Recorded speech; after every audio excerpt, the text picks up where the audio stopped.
I would have had more, but I was full of Sheffield. Well, this is it. They wouldn't need this stuff. Exactly. Yeah. So where they are crushed inside those lorries. The vets hit them with planks. Vets. Yeah, but almost make them so huge, they're an Listen, boo-hoo about calves. They do that with crabs. I don't see you weeping about crabs. Well, I think every animal has as much right to decent treatment as we do. Yeah. You're wrong, and you're a grotesquely ugly freak. Thanks. Animal rights. It's an extremely controversial subject, and it's not just the odd dinner party punch-up over squealing meat. It's the Spaniards chucking horses out of church towers, the Chinese sucking the brains out of live monkeys, and now this, a shocking example taken from a recent Libyan news. The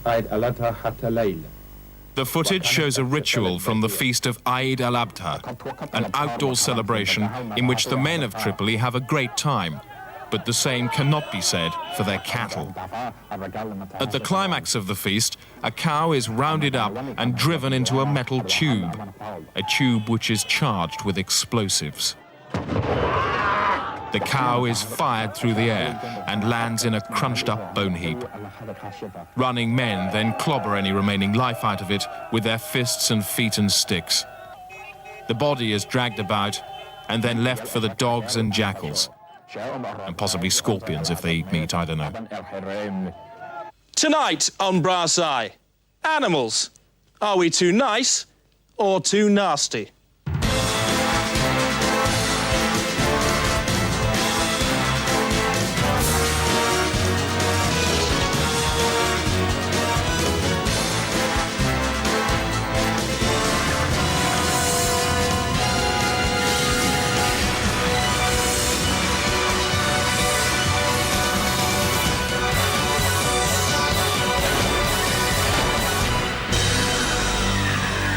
Over the centuries, man's relationship with animals has been complex.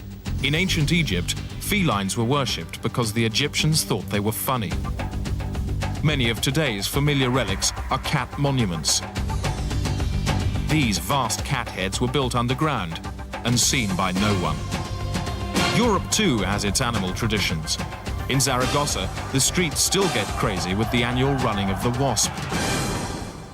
In Britain in the last century, it was quite acceptable for a young gentleman to lose his virginity to one of London's many whore dogs. Dickens and Prince Albert both boasted of their experience. Today, animals are used more discreetly as a vital lubricant in the wheels of government. It was my job for 17 years to procure wild beasts for the House of Parliament. I had to get bats, gibbons. Ex-civil servant Foster Pan purchased over 1,000 animals to work in Westminster.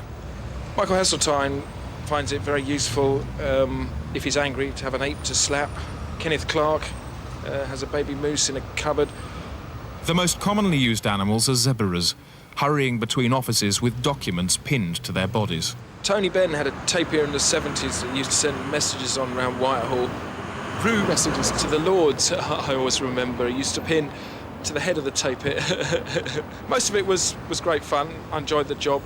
The only real difficulty I had was trying to haul a basking shark up the Thames for Jack Ashley.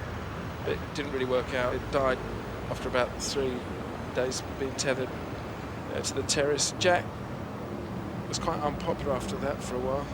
So much for the fat brass of Westminster, but this East London boozer knows all about animal abuse, because here, every week, beer users gather to watch large men fight with weasels. There's normally about 40 men in a room, standing round in a ring, and a bag above your head. Somebody pulls a string, the weasels cascade out onto you, and you've got as short a time as possible to dispatch them all. I've seen a man die weasel fighting. When you're fighting a weasel, he's bigger than a man. And there is money in it, if you're good. There's other perks as well.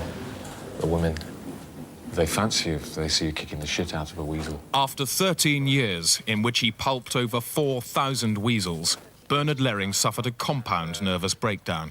I lost it, and I just picked up a living doing otters, which are very easy, are very docile animals, and even when they pump them full of rat hormones, which they do, you can kill an otter in about a second. Just kick its face off. There are many legal sports that kill animals too. I think the thing that people get fussed about is that a fox is a small brown furry animal, very much like a dog.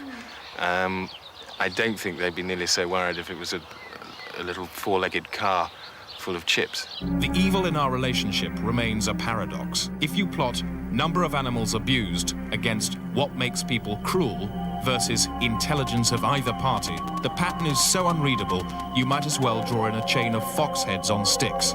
And if you do that, an interesting thing happens. The word cruel starts flashing. So, are we cruel to hunt foxes? The fox feels nothing. It's made of string. Or are we too nice? This is a busload of flies that are being sent on holiday to Africa. They'll enjoy Somalia, but should they? Can it possibly be right for gene men to play with DNA? This one survived a couple of days and then just keeled over and died. Is this wrong? How on earth can you justify this? And has anybody ever come up with a reasonable argument for this?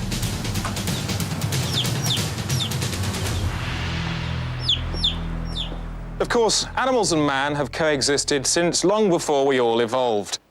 But while cruelty still makes our hearts bleed like fresh operation scars in a hot bath, our daily language is full of abuse with expressions like frog stupid. Why? For some answers, David Jatt asked Carla Lane for them. I saw something in the paper this morning waiting.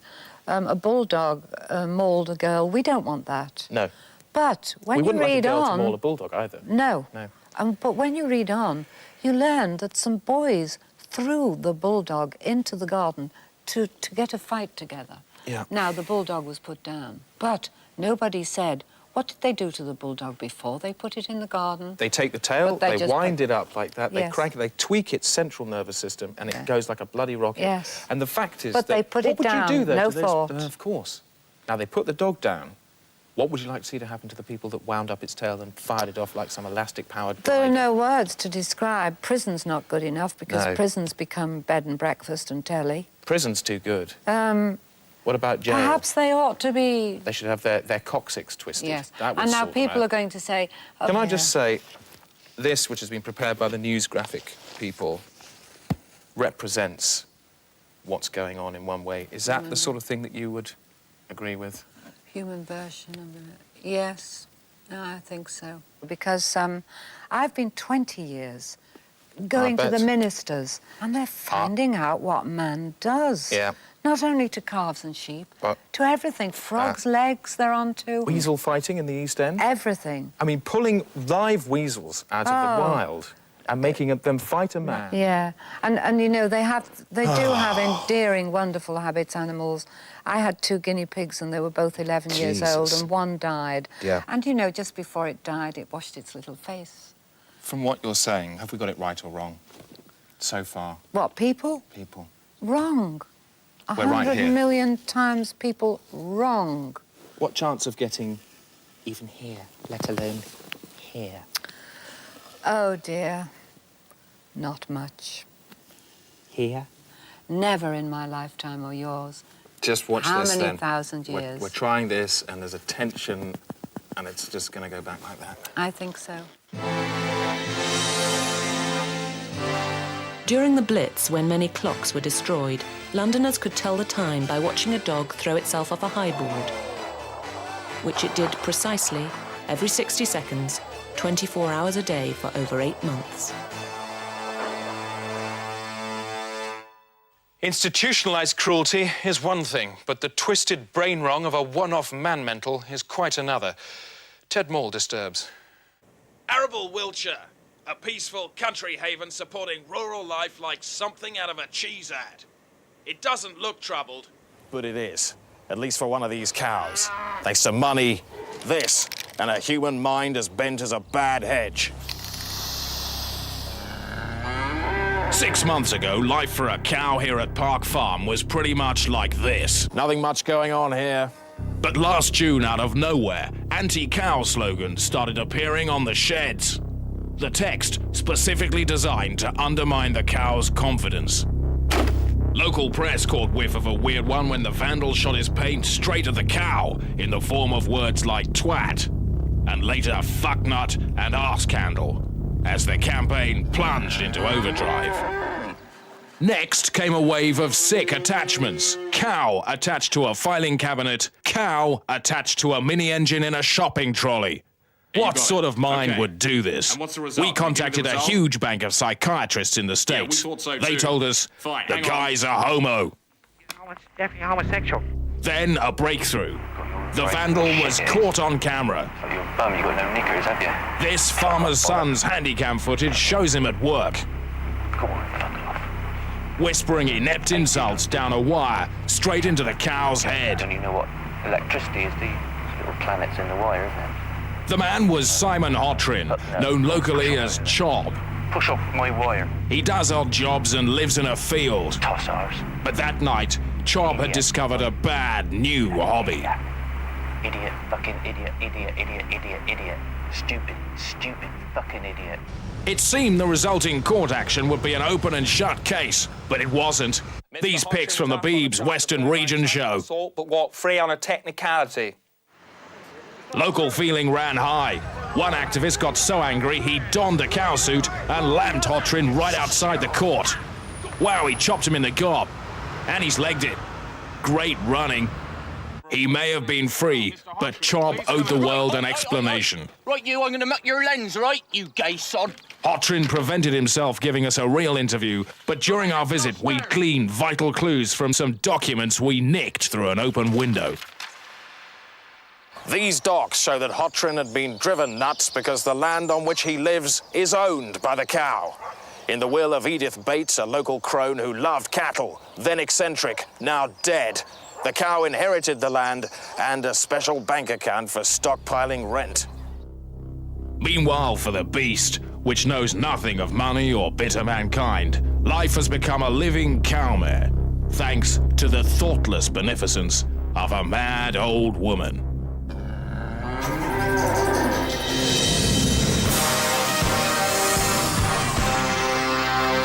So far, do we have it right or wrong? Let's have a look at the answer, Prancer. Thanks. Found out exactly what to think next. Still to come up, David Jatt meets Peregrine Worsthorne. Here's a point. We execute wasps, but we don't execute dogs. We execute wasps because they sting us, and dogs give us pleasure. Do wasps really sting us? Well, they do. They have stung me, and it seemed like a sting. Was it actually a sting? I call it a sting. I mean, I'm a You see, I've creature of never habit. been stung by a wasp. I don't necessarily believe we're told they sting. Well, I have been stung by a wasp, and they do sting. People say that snakes sting and snakes bite. I haven't been stung by a snake, I'm glad to say. Well, that's because they bite. If I had, I would, or bite. Now that, weirdly, I believe, and yet I've never been bitten by a snake. Why don't I believe, why do a lot of people not believe that wasps sting? Well, come out into our garden in South Bucks and, on a summer's day. I'll find you a wasp, and I think... Sting me with it. What? You'd sting me with a wasp. This is a conversation... Yes.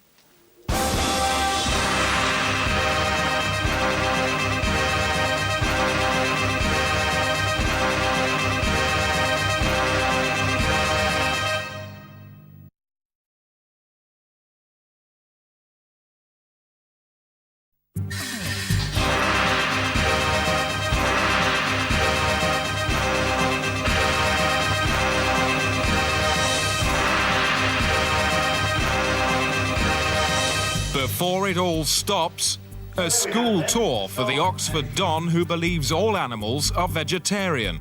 Now, what do crocodiles eat? Natalie? Other animals. No, they eat grass. Why wildlife documentaries are often misleading. There is some very famous footage of a lion killing a wildebeest. How do you explain that? The lion may have been chasing the wildebeest. In fact, it was chasing it to catch up with it, to give it a potato.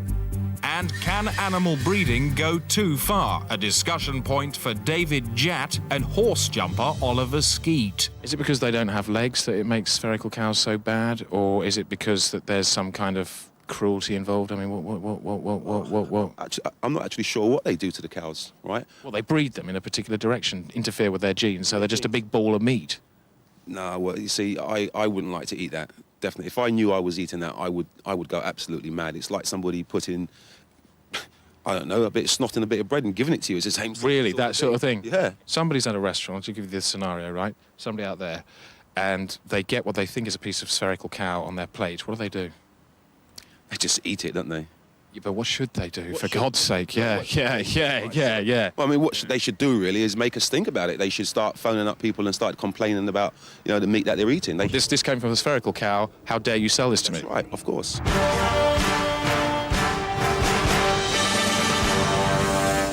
There was more good news for animals with Mike Fox's elephant campaign last month. Let me explain. If this elephant was called Mike Fox, then it would have exactly the same name as the man that did the campaign about the elephant last month. Mike Fox and Andrew Dean. These men hate zoos. Together, they run the World Organization for Decreasing Captive Animal Problems, WAFTCAP, which incorporates against animal anger and autocausal abuse atrocities in zoos. Ours. 2 weeks ago, they read about Carla, an East German elephant who'd been so upset by captivity she'd stuck her trunk in her anus.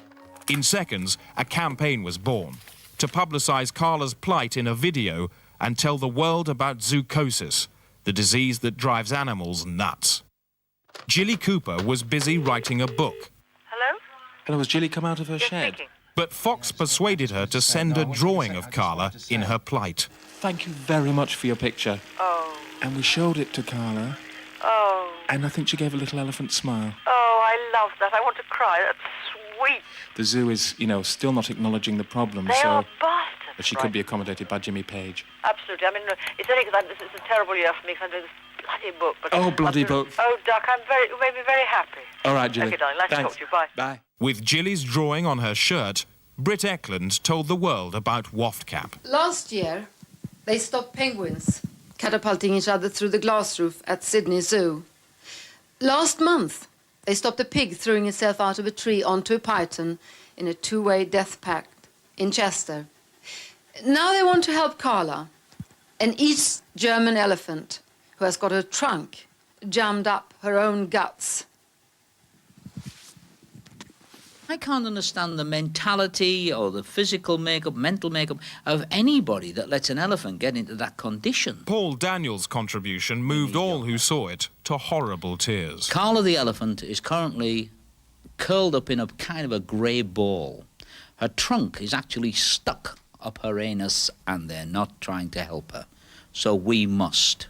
I'll give you another one that you can cut in later. I'll just say that. And you can cut it in later. Yeah, go to the elephant, go to somewhere else, all right? And still rolling? Come on, help us get that trunk out. And so thank Christ for Wolf the Gladiator, who joined not a moment too soon. Urgent news. Carla has started to ingest her own head. Her dung pump mechanism has blown. There's bloody vegetable gas everywhere.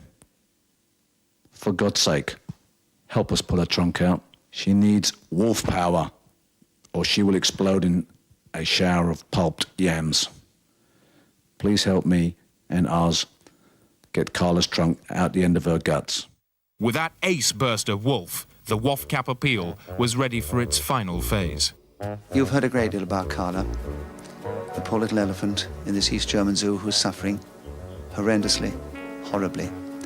Desmond Morris, the great anthropologist, the author of The Naked Ape, who understands more about animals than probably anybody, has written this little poem about Carla. I'd like to read it to you. Aren't we a bunch of fuckwits?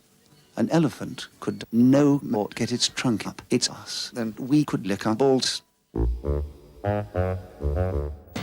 Well, after that, we're obviously pretty close to a solution. There are 3 points to remember. Firstly, cruelty has not been eliminated. These two goats are going to box each other's heads in next weekend. and there's nothing the law can do about it. On the other hand, you can be too nice. This woman spent her life savings on plastic surgery to make her dog look like Ralph Fiennes. I think it's a little bit of an improvement on the original. Well, the way ahead's obviously through compromise. Next month sees the introduction of new regulations for slaughterhouses. How are these going to work? Oh, yes, well, we kill 400 cows a week, and to redress the balance to some extent, we'll be slaughtering one member of our staff every 6 weeks, approximately. And that's where he comes in? Yes, this is it. Are you happy about this? Oh, yes, yes. Thank you so much for coming in, thank you. So whatever hello. So whatever you forget about tonight's programme, remember this. Introduction time. Let's talk about cows. This is the grave of a cow. As you will see, it was killed in unnecessary pain by a man. I think we agree with that, don't we, Carla? I agree, yes. If we think it's bad in this country, if we think it's bad in Europe, it's worse in Libya. Take a look at this piece of VT. The men gather round and finish it off with their feet, drag it through the town and leave it quite often to the jackals and dogs. In fact, the end word of this news report from the newsreader's mouth is, wow, look at that dead bastard. That incident itself that we've just seen there, the Libyan cattle slaughter, right or wrong? Wrong. That wrong? Yes, absolutely wrong. OK, yeah, you can kill the tape. Oh, yes, please, kill the tape. Kill the tape. Hi, this is Alexandra Paul from Baywatch. Please help me get Carla's head out of her guts now before she explodes. Just imagine how she feels. Oh, gosh. Oh, goodness me. Help. Goodness. I've just received this. Now. Yvette has managed to get in an hour ago. And she managed to pull Carla's head out. Oh, God. What does it say? Her head came out, but it had shrunk. And it was now small and smooth and white. And so did she put it back in? No, she's walking around, it says here, with a small, smooth white head about the size of a man's head. She's got eyes. But she hasn't got any ears. And it looks like one of our helpers, Andrew Dean, got sucked in. No. He's breathing through a tube. Oh, Jesus. And he's stuck inside. I think you should get a press release out. Which paper would print it, do you know? Well, you put it over AP. You put it over a P. You put it over the wire services. What, you put a wire over a P? Well, no, this is, Is it like a distribution P? I phone up a P, and I send it down the wire to the P, and then the P sends it out to all the newspapers. Yeah. And thanks very much for your thoughts, Alexandra. Okay, and, I'll pass on your good wishes to all concerned, particularly to Andrew. If he's still going.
The late-night streets of Britain, now so full of drugs, not even the dealers know them all.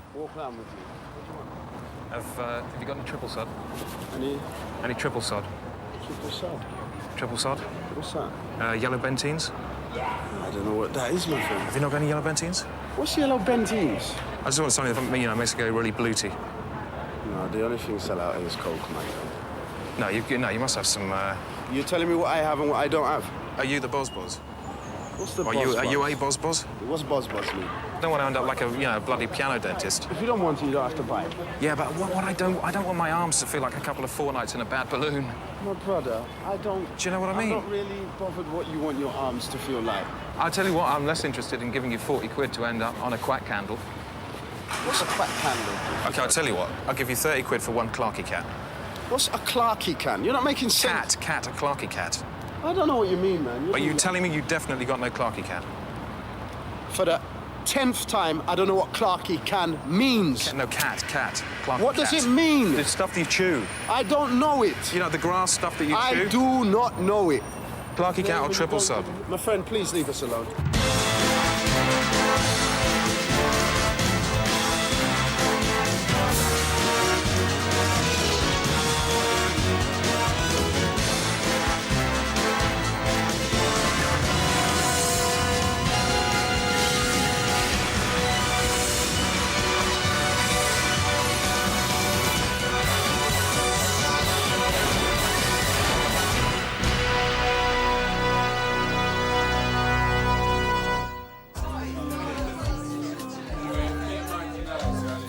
I'm at a modern drugs party.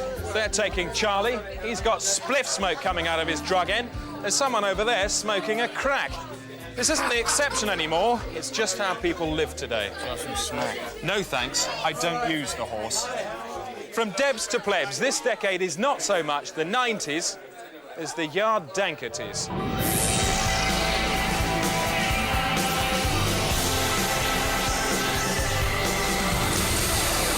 The headlines say it all. Liam's new staircase made out of gear. Drug bankers pulled my wife's head off and puked down the neck hole. And last one on drugs is a queer, yells Portillo. Even our leaders show the strain. Often drugging themselves senseless in public is a cry for help. So what's the truth about drugs? Time to shatter a few myths. The effects of a heroin overdose are lethal. Yes, in the short term, but there's been absolutely no research into the long-term effects. Drugs destroy families. Well, a disabled, lonely teenager, a blind mother, but a family held together by the father's crack dealing, which he uses to keep them in talking books and dildos. People say alcohol's a drug. It's not a drug, it's a drink. Are 1 in 3 15-year-olds really on drugs? No, we proved it in tests. To preserve the anonymity of our 15-year-old volunteers, we replaced each of them with 3 5-year-olds, and not one had even heard of drugs, let alone smoked one off. The biggest problem of all is the law. It is legal to carry drugs if you're not actually touching them.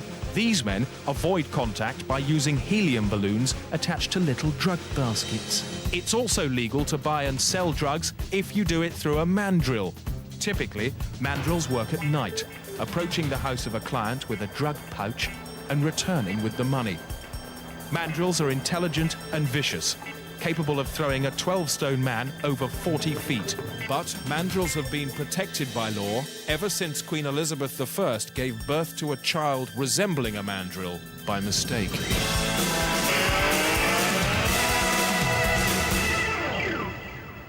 The classic street signs of a nearby drug abuse. But what about this? Remnants of something far worse. A new legal drug from Czechoslovakia called cake. Oh, and luckily the story involves these people. Free the United Kingdom from drugs and British opposition to metabolically bisturbile drugs. Ted Moore reports. Cake first appeared in Prague last year. News reports showed victims insane with pain. Disturbing images like this and a knowledge of the drug routes in Europe led to the formation of Free the United Kingdom from Drugs, incorporating British opposition to metabolically bisturbile drugs. Their single aim, to enlist the great and good. I'm Bernard Ingham, and this is a piece of cake. To warn Britain about cake. Fucking hell. Before it was too late. Hi, this is Bruno Brooks. We all like to party, right? Absolutely. But only the fool would say, yeah, I'll enter the nightmare of cake. And this is it. This colour that they thought would be a good selling point is put in by using an industrial dye, which in itself is a pollutant, and is causing in Czechoslovakia something called Czech neck.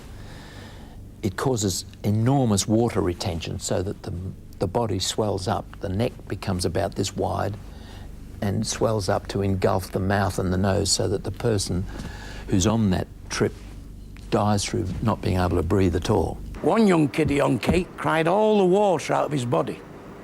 Just imagine how his mother felt. It's a fucking disgrace. Can we lose this thing about the slow crushing of his skull? No one understood how to get the message over better than this man. What is cake? Well, it has an active ingredient, which is a dangerous psychoactive compound known as dimesmeric Anderson phosphate. It stimulates the part of the brain called Shatner's bassoon, and that's the bit of the brain that deals with time perception. So a second feels like a month. Well, almost sounds like fun. Unless you're the Prague schoolboy who walked out into the street straight in front of a tram. He thought he'd got a month to cross the street. Do you know they've even tested this stuff on rats? Turn them into bloody space hoppers, for God's sake. Come on. And if you're sick on this stuff, you can puke your fucking self to death. One girl threw up her own pelvis bone before she snuffed the lid. What a fucking disgrace. Sounds like a lot of fun, doesn't it? If you want to be part of the summer of death. Thank you for listening to me. Take care. And I really do mean take care. In part 2, cake gets political. David Amis is MP for Basildon. How did you become aware of this then? Tourists. He is also shocked. Good God. And appalled. Basildon puke plates. Yeah, the Basildon reference actually is nothing to do with Basildon the place. It was a rhyming slang which was Basildon Bond, and it was Basildon the Bond. Paper, right, yeah, Basildon right. Bond, Oh, well then. as in Bond, you know, getting out of your head. And is it right for man to take drugs through an animal? We've picked up an advert on a Tokyo television cable channel which shows somebody taking drugs through, well, it's a device in order to take drugs through a dog. If you can roll that tape now. 過去の煙であなたの肺はむせ返っていませんか？そんなあなたに素晴らしい朗報です。カナブリス。あなたの犬が吸うタバコでニコチンハイになる装置。カナブリス。交換器を使い犬が吸い込んだ物質を人間の血液に流れ込ませるのです。もちろんあなたは安全。しかもズドンと効きます。僕はカナブリス愛用してます。特にドッグパファー。カナブリス、何でも有効。タバコ、ヘロイン、そしてクラック。 Let's crystallise it, right? Here we go. Right or wrong? For tobacco, wrong. Right. For crack? For wrong. For heroin? Wrong.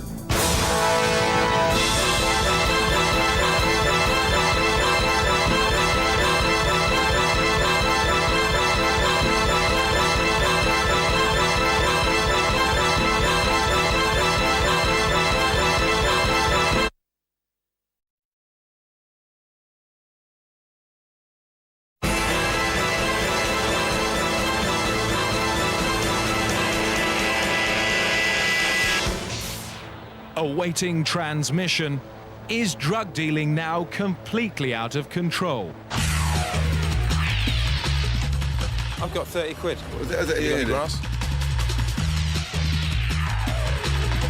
Last time I came here, a friend of mine just got triple jacked over the steeple hammer and Jessup. It's not wood, right? This is not wood, man. He got a negative bluety with a crack candle. And he ended up on the Jessup. Do you think I want to hear any of that now? Drug use among children has for many in education and with obvious alarm to both parents on the increase almost yearly. But the approach in schools has changed considerably since the late 70s heyday of Drumlake School in Hampshire. We take students from age 8 to 18, and the whole ethos of the school is to allow the children to discover their own level of drug intake. and to develop their own sense of maturity. We do have one or two problems occasionally with extortionate prices being demanded, and once the price rises above, for instance, £15 for a quarter ounce of Moroccan hashish, then we would put a control on that price, and we would then introduce our own supplies into the system. Usually by about age 15 or 16, they're injecting themselves with heroin. Morning. And by the time they're 17 or 18, they're generally rather bored with it. The one rule that we do insist on, by the way, is that all drugs, especially the hard drugs, are of medical quality. How's it going? Oh, I've got a bit of a problem. Oh, yes? Yeah, I'm running out of money and I'm not going to have enough to buy any drugs or anything. Oh, dear. I thought you could help. I mean, I can't start telling you how to spend your money and how to save it, can I? It's your problem. And you just walk in here and expect me to sort this out for you just like that? Do you know Mr. Phillips? Yeah, he's a geography teacher. Yes. You know his wife died a couple of months ago, don't you? Well, he's been very lonely. He'd be very depressed. Why don't you have a word with him? Go and see him. Explain your problem, and he'll explain his problem to you. When the children have gone away on holiday and the staff have gone home, I've got the place to myself. I'd rather enjoy turning up some loud rock music and reliving the old days go on a 3-day binge, something like that. But it doesn't happen very often these days. Well, Drumlake may have worked, but that doesn't stop it being absolute guff. What about the modern approach? Austin Tasseltine broke into a playground and started bothering the children. Everybody you'll see in the first 10 seconds of this report is an addict. You're an addict. You are. Addicts. Addict. Oi, you're an addict. You're an addict. Addicts. All addicted to the cure for the drugs problem. Drugs need you. And here at Thaxted School, they can score pure cure. If you take the you out of drugs, what have you got? Drugs. Ever heard anyone get addicted to drugs? People say cocaine is fun. First, an information rush. Kids see what comes out when a cokehead blows its nose. How funny is that? Often on a napkin from a knob's restaurant. That man is lying on his back thinking, where in shitting crikey is my nose? It's in a jar, mate. I feel it's much better to scare the shit out of a kid now than to watch it become a heroin addict when it becomes bunged up with its own shit and can never shit again through taking bad shit. I'm being frank to shock here. Webb is invited to the school under a new scheme called School's Heightened Aversion Drug Therapy. Chat.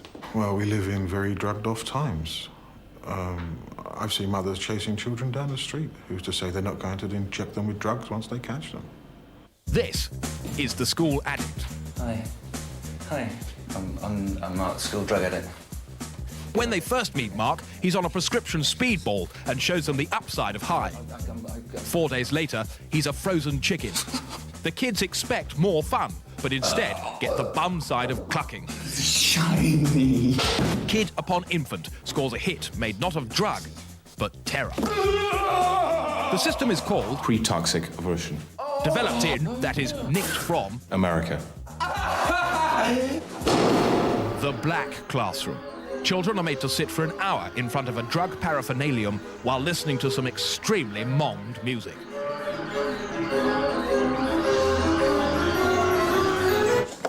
This child receives a high-impact incident in which the addict has gone shocking.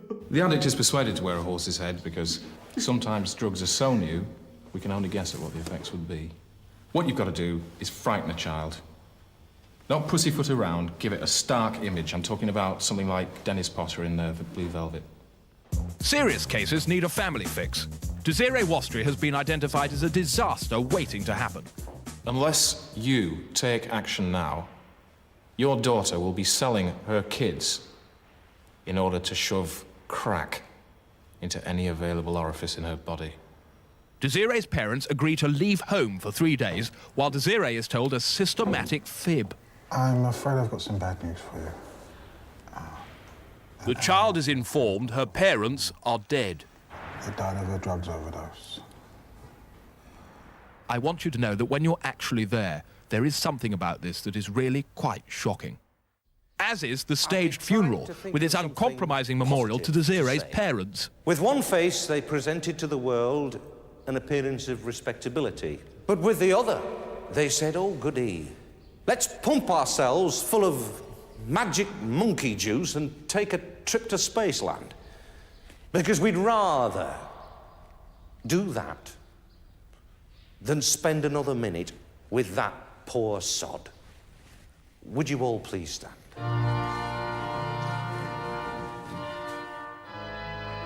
It's probably about now that Desiree will vow never to take a single drug, not even a stomach tablet.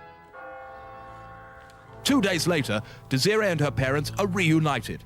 It gets tricky. It has been very hard for Desiree, hasn't it, darling? But we feel that if it comes down to a choice between her being a little bit grumpy for a while or being off her mash on ecstasy pipes, then we know which we'd prefer.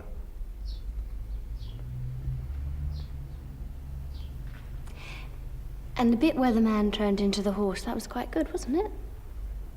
It's hard to tell whether this school will be a hit or a hash. But then what do I know? I've only taken ecstasy once, and I certainly didn't swallow it.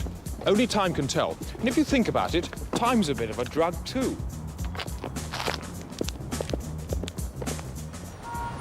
If time's a drug, then Big Ben is a huge needle injecting it into the sky. But this is cake, the new killer drug from Prague. Last half, we heard about cake, and importantly, its dangers.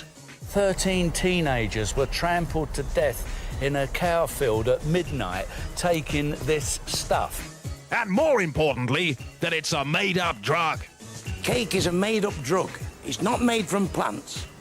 It's made from chemicals by sick bastards. But for maximum reach, cake needed an actively political kick in the pills. And that's what it got from MP David Amis, MP. You've heard what Bernard Manning said. Cake is a bisterbile cranabolic amphetamide, which is a made-up psychoactive chemical. It comes from Prague, with its own culture of boom raves, where kids wolf down vast quantities of this. Big to contain trip nutrients. Yellow purely as a fashion thing.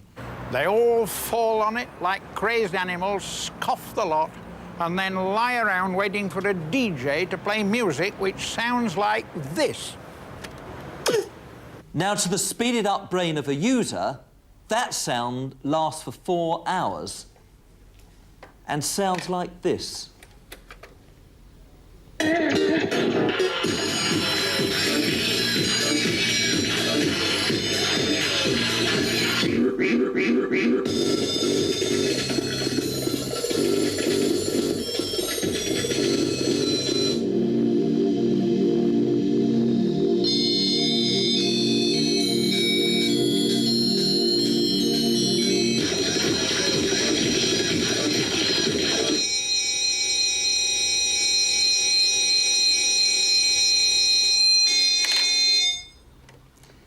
Is it any wonder users frequently complain of monumental depression? Several people have actually been brained by saucepans thrown out of tower blocks used to make this kind of cake.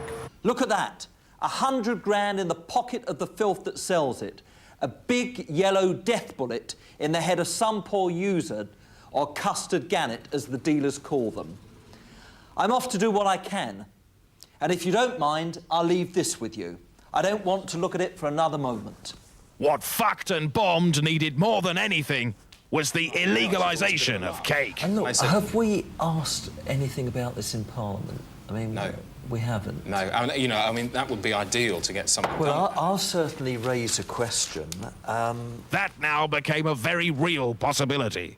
With the hell of cake still ringing in his ears, Amis went back to his lair and drafted a question for the Home Office. The very next question time saw health ministers pledging to fight cake. And in the meantime, the message for the kids is loud and clear. Help fucked and bombed eliminate this evil. Use your cheese box and say, no, never. So please, help us at fucked. And bombed. Remember, cake is a made-up drug and has many disguises. I'm just reading here the names of this fucking loony stuff. So, if someone offers you cake, they might call it Looney Toad Quack. Russell Dust. Chronic Basildon Donuts. Joss Ackland's Spunky Backpack. Bromicide. Ponce on the Heath. Cool Thwacks and Charlie. Argue Barmies. Or Hattie Jake's Pretentious Cheese Wog. Chuck it back in the face and tell him to fuck off. Well, that's all very well, but what about this? The Skag. I've been using this for about 6 years. I'm completely dependent. Terrified of vomiting my daily fix. Terrified of vomiting. Could so easily have been like that for me, but luckily the amount of heroin I use is harmless. I inject about once a month on a purely recreational basis. Fine. But what about other people, less stable, less educated, less middle class than me? Builders, or blacks, for example. If you're one of those, my advice to you is leave well alone. Good luck. To say jazz man is to say the man who is totally Babylon Zoo. He's the chung wit, the biff buff, and the puff pastry hangman. Now, let's get this straight. He does everything. You sing all the notes, right? Correct. Have you actually sung them all? Oh, definitely. I mean, really? the whole album, my record. No, but I mean, all the notes, you know, all the notes there are. I mean, there's A to G, isn't there? Oh, completely. I think it's quite difficult to actually work out what note you are singing. But you've never sung like an H? Probably not. No, I wouldn't have thought so. And if that is the case, then what is your song? Is that like an audible sound, or is it just like a little bubble of oxygen? I think it could become a figment of people's imagination. So let's look at this song. You write the lyrics. Who does the words? I do it myself. You as well? Yeah. Do you think you'll ever write a spherical song? I don't know, really. Has Michael Nyman? I think he's getting close. As he gets older, or in his early work? Definitely, as he gets older. Got to ask you a question. Are you a genius? I'd say I will become a genius. And maybe, just maybe, you were born with a few more genes than the rest of us. Maybe.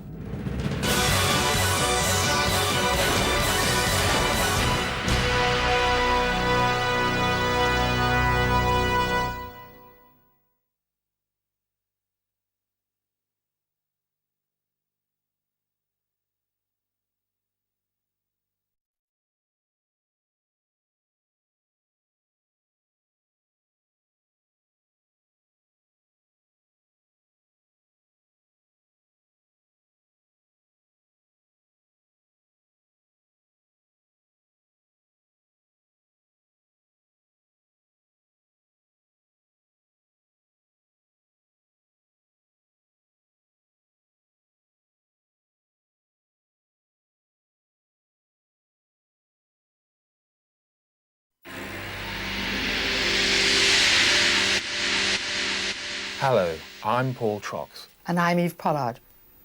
We're looking tonight at the appalling hazards of irresponsible weapons research. Terrible cases have arisen in Siberia, where weapon chemicals are disrupting embryo organ precursor cells in pregnant women. Organ precursor cells are the starting points for every different part of the body, but they can be chemically switched so they can all make the same part. Our undercover crew was shown this tragic case. A woman had given birth to a 2-foot testicle. The gland was alive when we saw it and being kept warm in a cot. With no mouth, the doctors knew it could not feed, and they were convinced it could feel pain. We were told it would live for just 2, perhaps 3 more days, all the time in chronic pain. On a scale, say, 1 to 100%, what percentage bad science is that? Oh, 100%. Tonight on Brass Eye, has science gone too far?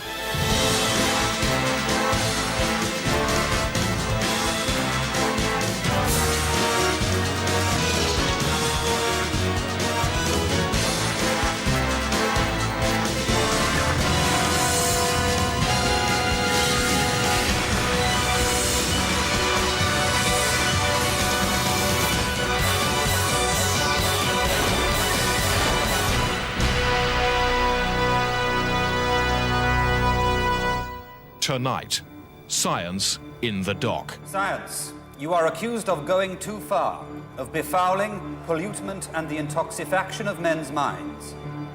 Science has increased our understanding of suffering, but has it really helped? This recent experiment into quadriplegia produced results that disturb. We collected together a group of disabled people and placed various household objects around, some with quite tempting aromas. For example, we placed a cup of Bovril in front of one of them. What we found was that they would lunge secretly for the Bovril and quaff it. I think that they're not disabled at all. I think they're just incredibly lazy people. Innocent or guilty? Is it right for scientists to play with time? You got two mice to give birth to a second. When I looked over, the clock on the wall was... well, it was throwing up.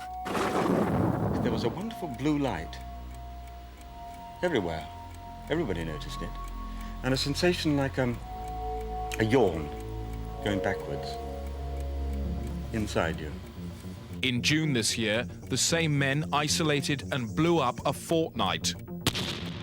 And I turned around and whack, I was 4 miles down the road, lying on my face next to a little tree that I hadn't been meant to be next to for about 2 weeks. But does science take responsibility? Anything that went on in that fortnight or went on out of it, depending on how you look at it, was that fortnight's fault, not ours. It was simply a bad fortnight. Innocent or guilty? So is it any wonder people are afraid of technology? Technology! And when science is on sale, it may be helping us, but what about our children? Hi, I'm Accelerator Jen Gold, and I'd like to tell you about the most effective weight loss system in pregnancy. The figure apocalypse that is pregnancy is a female tragedy that has at last been conquered by one man, Dr. Balb Kubraks. Balb. That's right. Look at this little guy. He's using my gynesium womb implant to exercise so his mom loses weight. Activity rate is maintained with chemical stimulants and mechanical prods. He can be made to flex up to 30 times a second. But gynesium babies are often born snapped. It is the fetal exerciser that helps Junior. Tonight, science is on trial. Will it be found innocent or guilty? Innocent or guilty? Innocent or guilty? Innocent or guilty? Look, leave me alone. I'm trying to work it out, all right?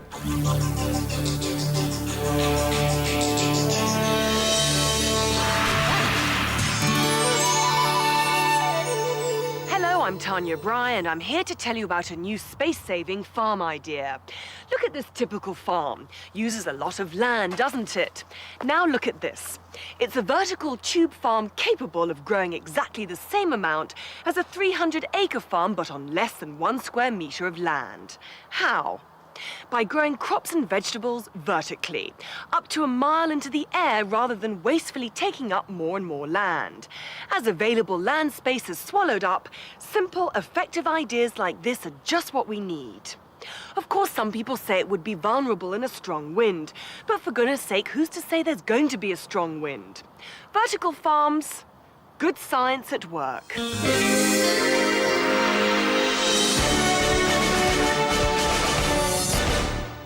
2 weeks ago, we uncovered a story of grotesque suffering at the hands of medical science. Ted Moore went in search of those hands, determined to smash their bones out with a little girder. Loser Street. Look at all the feckless dregs. In this report, you'll see them scream and hear unpleasant remarks from their persecutors. People up. Back off. You preyed on losers here. A London alley, a body, looks dead, but it isn't. It just wishes it was. I took as many painkillers as I possibly could, but in the end it was actually better to fight pain with pain. I tried to kill myself with a lawnmower. What happened to these people sounds like something from the X-Files. I was paid £500 to have a limb grafted on my body. Only this is real and touches you in a way that voguish fiction wouldn't begin to understand. These aren't isolated cases. In the last year, numbers rose dramatically. Conservative estimates said 1,500.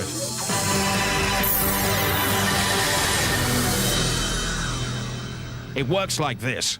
You lose your money, you reply to one of these ads, and are persuaded to sell your body to grow extra organs cheaply for transplant clinics. The deal that I specifically struck was to grow 150 lips on my chest. For £6 a lip. They'll even do you a deal on the phone. I'm out of wampum. I spazzed it all on a horse. I was offered 500 quid to grow a stomach full of shoulders. It could have been worse. When city analyst Helly Melvick hit the skids, she agreed to earn just £600 for a year of agony growing balls on her back.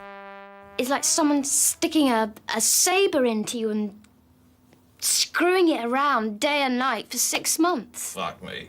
The organs are then harvested and sold on for huge profit. Who's behind this wretched usury? Look no further than surgeons by royal appointment, Zeus Spofford and Paul Gumster, at London's top whack quack shack, the Bounty Clinic. These breadheads don't give a flying cack about the pain they cause. So how would they respond to a foot-in-the-door hole button stepping? Why have you messed these people up? You preyed on losers here. Dr. Spofford, you're preying on losers. What?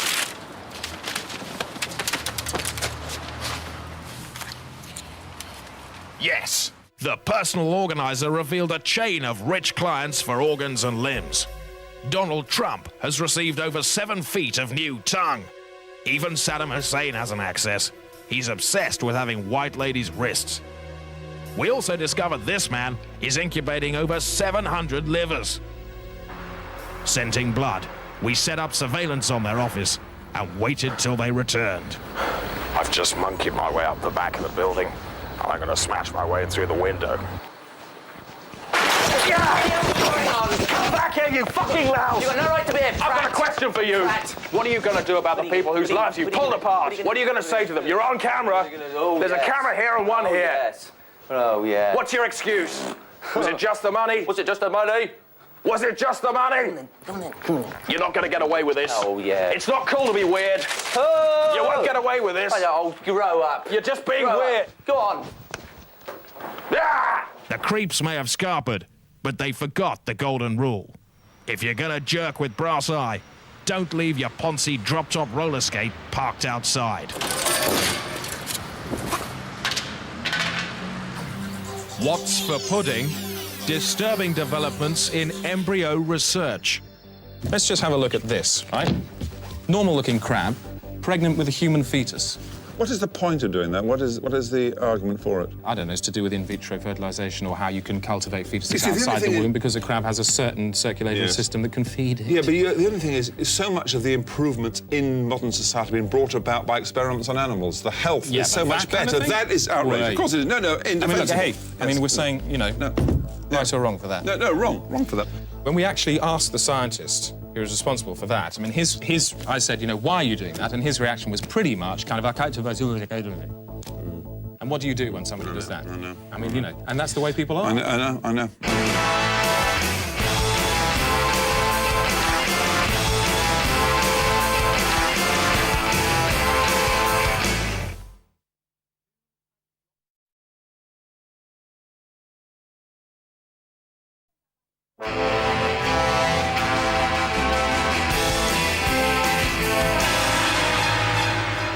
Hello, I'm Tanya Breyer. This time, I'm afraid, with some unpleasant truths. Look at the sky. Doesn't look like it's full of problems, does it? But I've worked in weather and I know that it is. I'm not talking about ozone here.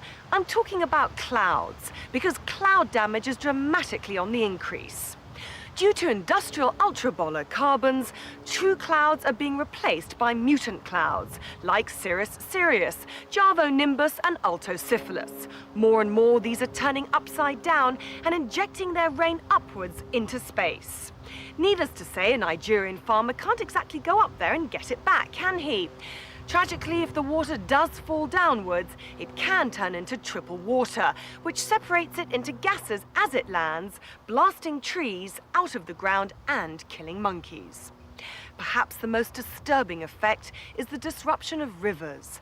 This is footage of the river Euphrates flowing backwards. It looks like it's flowing forwards, but only because we've reversed the film. Heavy water deeply confuses river flow systems. Just last month, 2 rivers got completely lost and were found wandering uselessly about the southern oceans. Sadly, bad clouds equals bad science. So how far has the blight of bad science spread? According to the latest scandal, even as far as science classics like the Apollo moon landing. Alabaster Codify reports from across the big pond they call the Atlantic Ocean. It's 1969 and the world watches 3 heroes alone in space. Or was it 4? Who is the yelper on this boosted sound tape? The 0836 whimper was originally explained as atmospheric retching, but shocking new evidence suggests the sound was made by this man, Peacecap Johnson, a sub-mental who died last week at the asylum where he lived for the last 27 years. It's claimed a box of letters found under his bed, many from Buzz Aldrin, prove that Johnson was the 4th man on 11. From these guys right now, it's no Apollo, but an ex-operative defied NASA to tell us que pasa. Johnson, who was codenamed Sleeping Beauty, was a man of very low intelligence. He never really understood what was going on. Johnson's job was to act as on-board sex receptacle. Sleeping Beauty was trained to present his posterior to a hole in the locker whenever the crew members required relief. Since the early days, distorted sex drive in orbit has been a sticky problem. On board Gemini, John Young raped and ate alive 2 experimental monkeys. Experiments with the rear end of horses failed. Women were deemed too silly for space. So what kind of man would agree to be the ass in NASA? He had to be pretty much a 0-watt bulb. We stopped looking when we found him winning the stupidest boy in the Dane County Fair for a 3rd year running. The 0836 whimper is Johnson's giant squeak for mankind at the hands of a frustrated Collins. He took out his frustration on Johnson. And it's what psychiatrists would call a bully ramming. By contrast, Aldrin used Johnson gently, and they forged a bond that saved Johnson's life. Lose beauty, repeat, lose beauty. When Houston required Johnson to be ejected into space, Aldrin refused. 11, it is imperative beauty is lost. I repeat, Houston, you can't do that. Once down, Johnson was whisked to a shut-up-and-eat home, where his daffy moon talk seemed like any other booby babble. I hope Buzz come back and clean my dirty with his soapy fish. The astronauts are now in hiding and will only issue statements through an animal. But Aldrin's letters make that testimony irrelevant. They abound with muted references to sex acts written in a plaintive tone that suggests a still-present yearning. This is Alabaster Codify for 10 and N and Brass Eye on the new buzz about Buzz, the bum buzzard. Did he fly in a rocket or fly up a socket?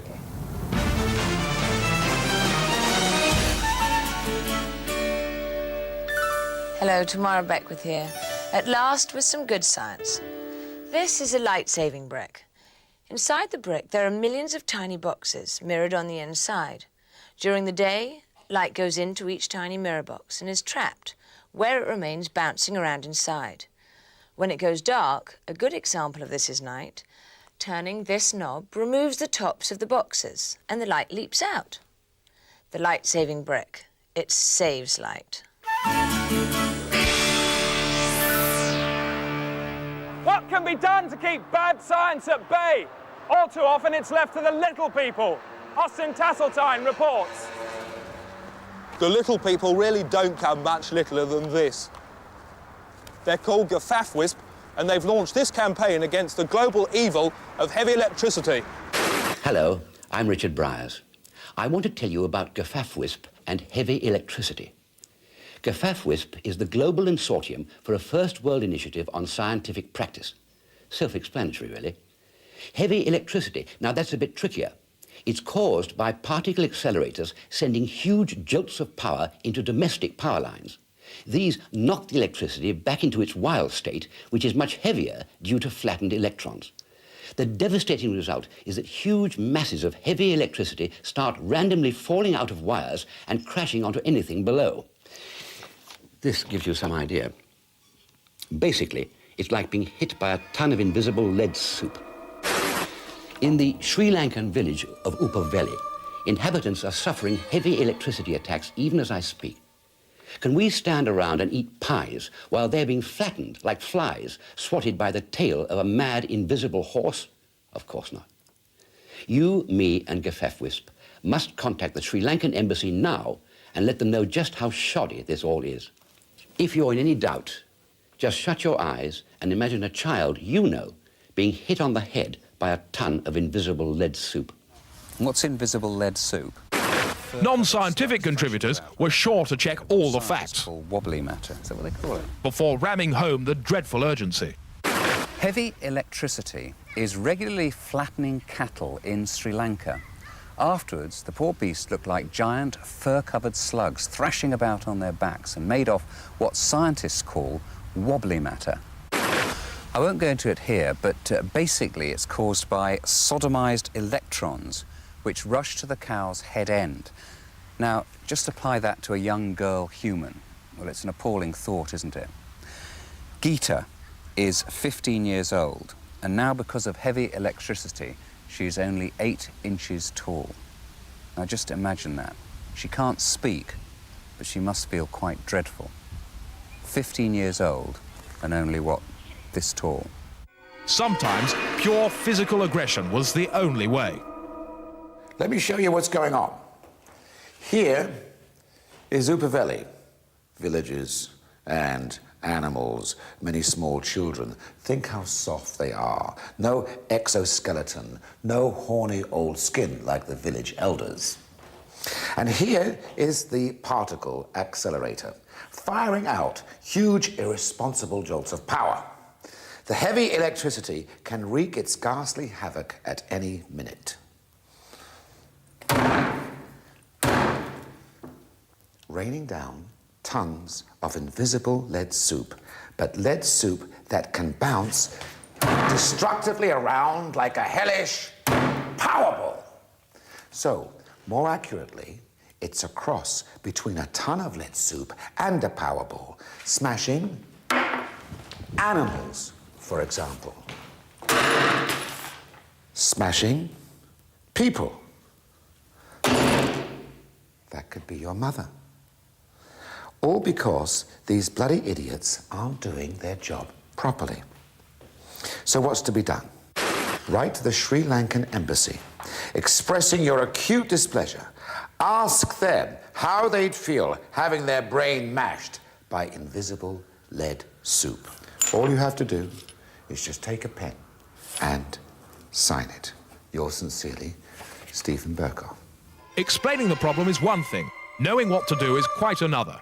Luckily, Gefafwisp had expert advice.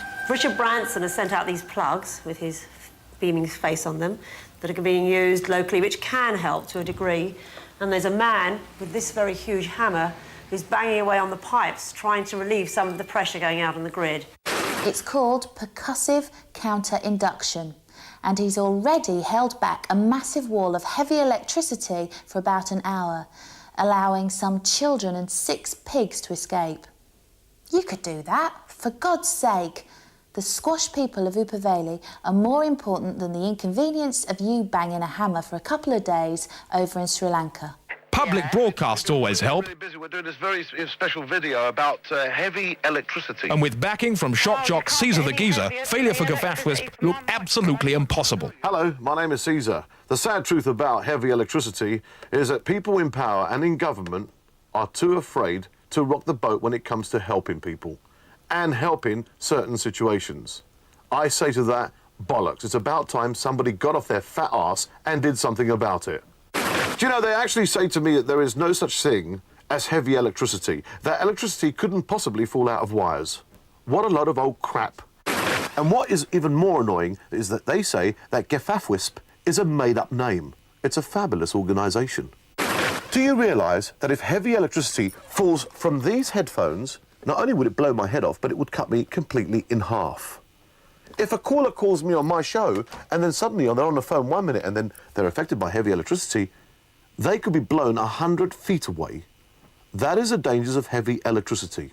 If you are a member of Parliament or somebody in a powerful organisation and you're listening to me right now, let me say this to you. I have a lot of television shows, a lot of radio shows, and a big audience. Do something about it. Otherwise, I'll do something about it. Sadly, Gafafwisp has yet to receive a single reply from the Sri Lankan embassy.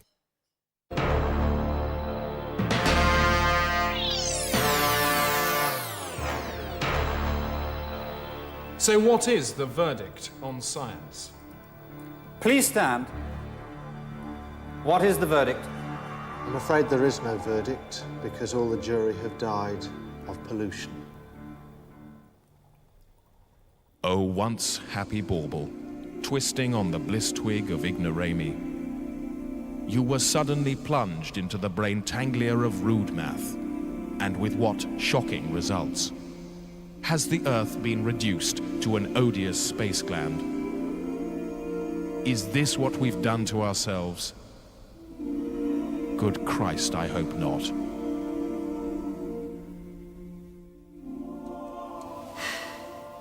Good night.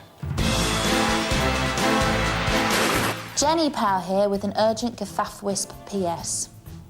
Great Britain could be struck by heavy electricity too. Top scientists have just proved that 6 flattened cars and 2 stunted children were caused by a fall of heavy electricity in Cumbria last year. This also pushed the peak of the big mountain Helvellyn 25 metres below sea level. Now, scientists calculate that a massive outburst of heavy electricity could just push the British Isles totally under the water. I should say the chances are negligible, about 20 to 1, but the point remains. If this were to happen, and this is a big if, then it's conceivable that the north of the country will tip downwards like a heavy land rock, catapulting the southeast towards Finland. So please, let our government know that heavy electricity will not be tolerated here or anywhere else. Cut. That's it. Perfect.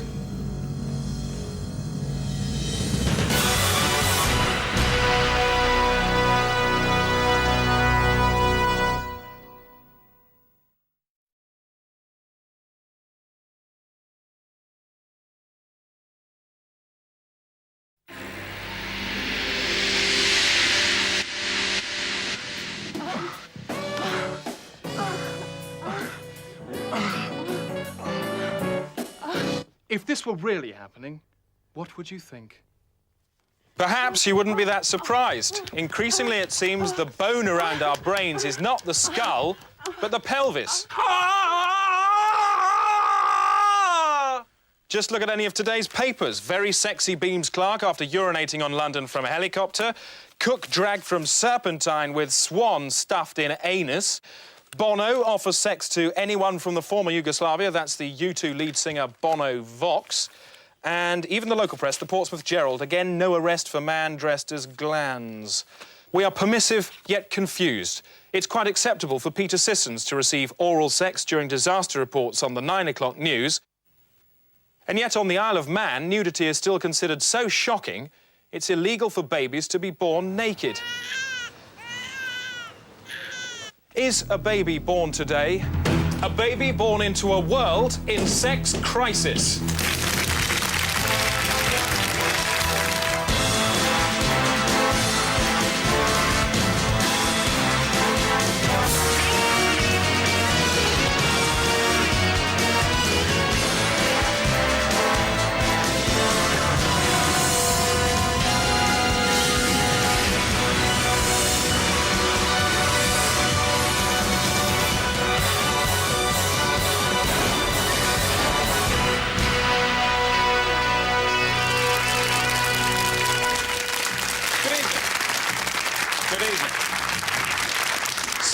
Sex is a sumptuous glam babe in a hall of donkeys, or a sordid little incubus that looks like your granny. It's a strong feelings kidney, whichever way you slice it. Now, where's Sophie Valve?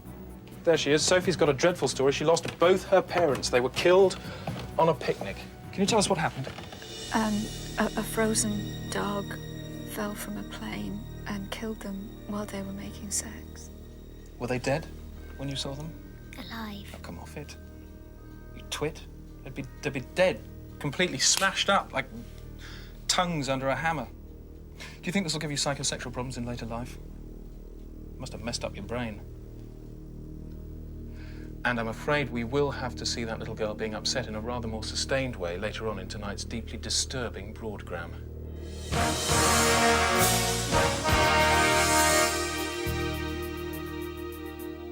Let me put it this way. It's not likely to happen, but just say I attacked you now, right? Would you beat me off? Yes, but no more than that.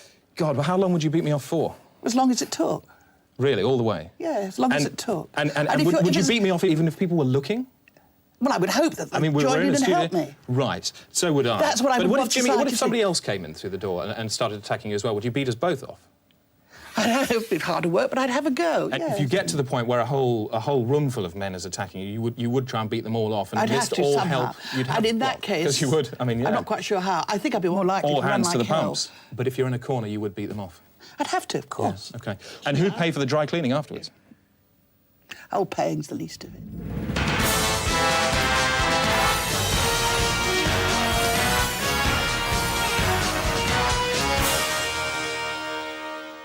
Why?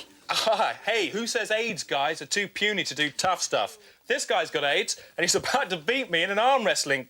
Oh, well done. Oh, gosh. Well done, yeah. Yeah. Now, a friend of mine was unlucky enough to catch his virus from a blood transfusion, something he had no control sorry, I over. caught it from my boyfriend.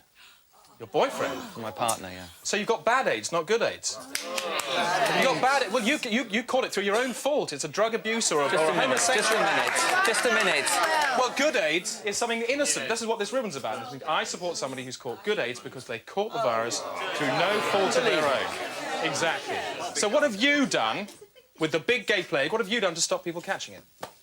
Well, personally, I've used condoms. No, I mean here and now, What do you like mean? everyone else in this audience, I'm thinking, what about us? What about me now? What have you done to stop us catching it? What if a madman broke in here with a machine gun and shot you to pieces? Anyone here yawning would get your blood in their mouth. Yes. Ridiculous. You shouldn't have come in. You've got bad AIDS. You shouldn't have come in. Right?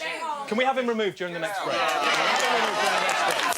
Now, you may remember another scandal involving a gay man last March. Captain Mervyn Bruges of the HMS Watford was all over the public press.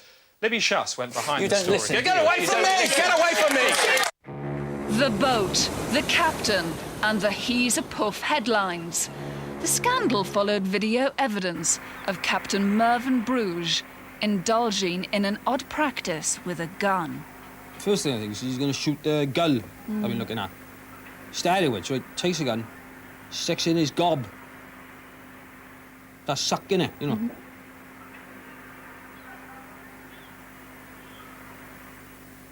You know, like nurse, like puts the baby's winky in her mouth to make it go quiet, like that. Naval denial was swift. Captain Bruges was on deck. He noticed his gun was dirty and he cleaned it. For a while, that was it.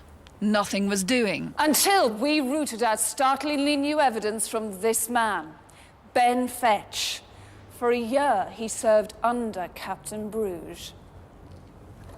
A lot of the onboard drill were done in the nude, or sometimes just with jock straps. And he used to play loud music while we were doing it. Yeah, he made me shoot fire drill on his camera. You know, I was quite chuffed being a cameraman and all that. And strange thing, but you kind of got used to it after a while. I used to go to his office, report to his office, and in the nude just kind of stand there like, and he'd be at his desk writing notes and whatnot, and he'd be humming little tunes to himself, and it's a bit weird. Dress the penis! The worst thing was first aid drill. We used to have to dress wounds, but it was always dressing penises, penis wounds. The MOD. What will they say now? I'm going inside like a ferret with a tape. What did Sir Hugh Mahags make about devastating new shots? It is absolutely important for every man on board to be able to dress a penis wound. 93% of wounds sustained in naval battle are, in fact, to the penis. I want you to take a look at this.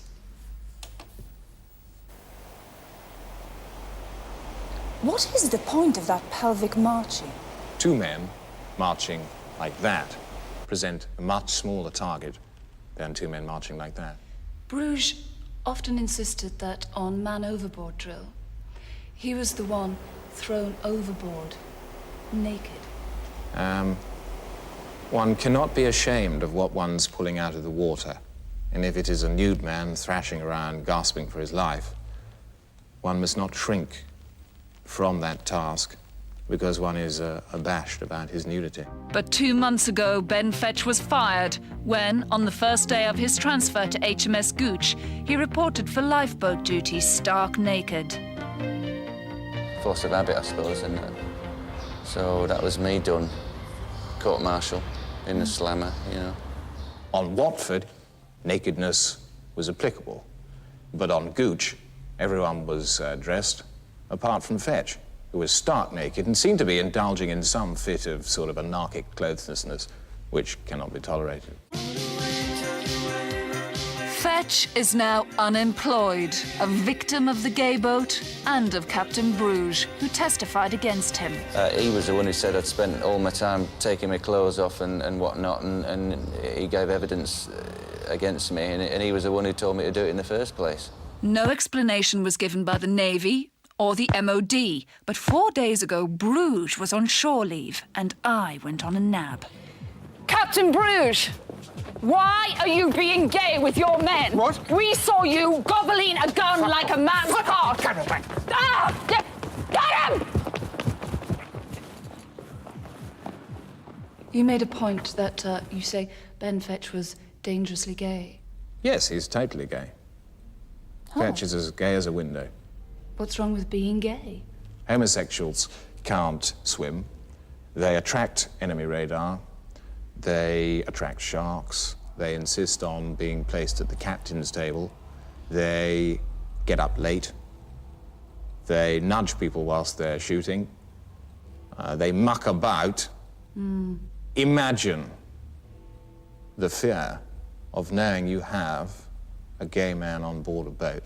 When you retire at night, you think to yourself, God, will I wake up and find everybody dead? Quite. You can't run a ship like that. No. So there is a good reason, after all. Could have saved us all a lot of fuss if they'd told us that in the first place. Still, wouldn't have made such a good story. And maybe that's the point.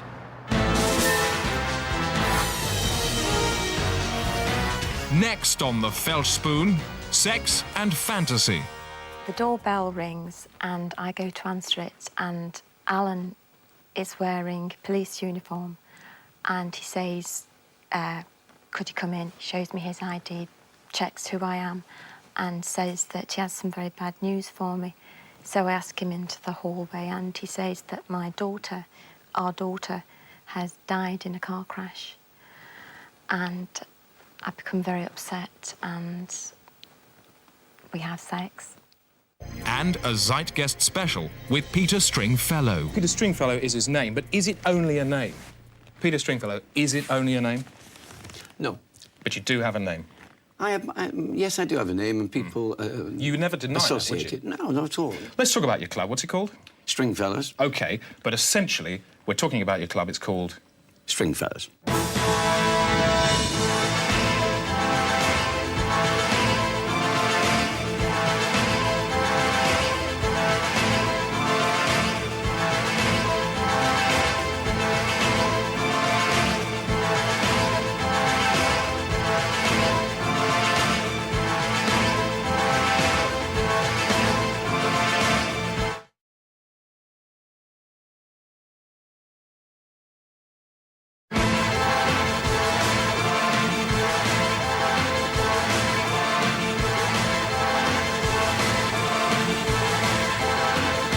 Welcome back and shut up. New media plans for Sunday Sports' David Sullivan. You've got a cable TV channel, haven't you? No, I've got a licence for little adult channel, which is tiny. What, a channel for little adults? Yes. And Ted Moll reviews sex in the media. This is Belgium's most popular show. It features a man on a penis trike crashing round a playpen.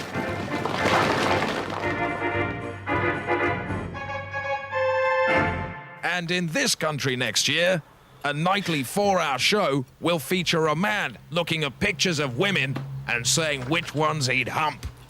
No. Yes.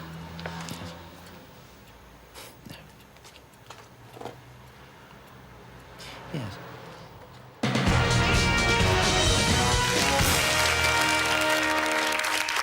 Welcome back. Now, sex and children. Stop right there, you might think, but don't say it. Because to hear the word stop is, for many, the biggest turn-on of all. Now, we have Judy Luton in the audience here. Judy, there you are. Righto, Judy. Now, just tell us what happened to you. When I was 9, Yeah. I was abused by my uncle. Sexually abused. Do you remember what he was like, your uncle? Was he a handsome man? Just look at me. Just look at me. Take it easy, OK? Just look at me. Right. Now, was he as handsome as me? Just for example. No way. Not quite. Stay looking at me. Just do that again. God. 12. If you fall over in the snow, do you make a couple of bumps? Probably do, don't you? Some adult channel. It is as easy. It's as easy as that, as that, for something to go wrong in a family. We had someone else here with a similar kind of problem. Who was it?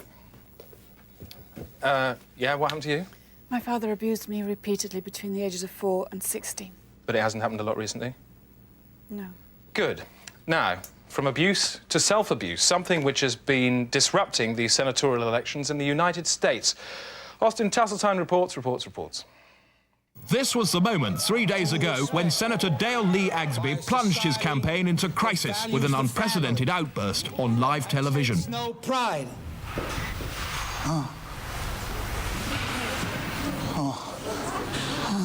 Pride. No one quite believed what they'd seen.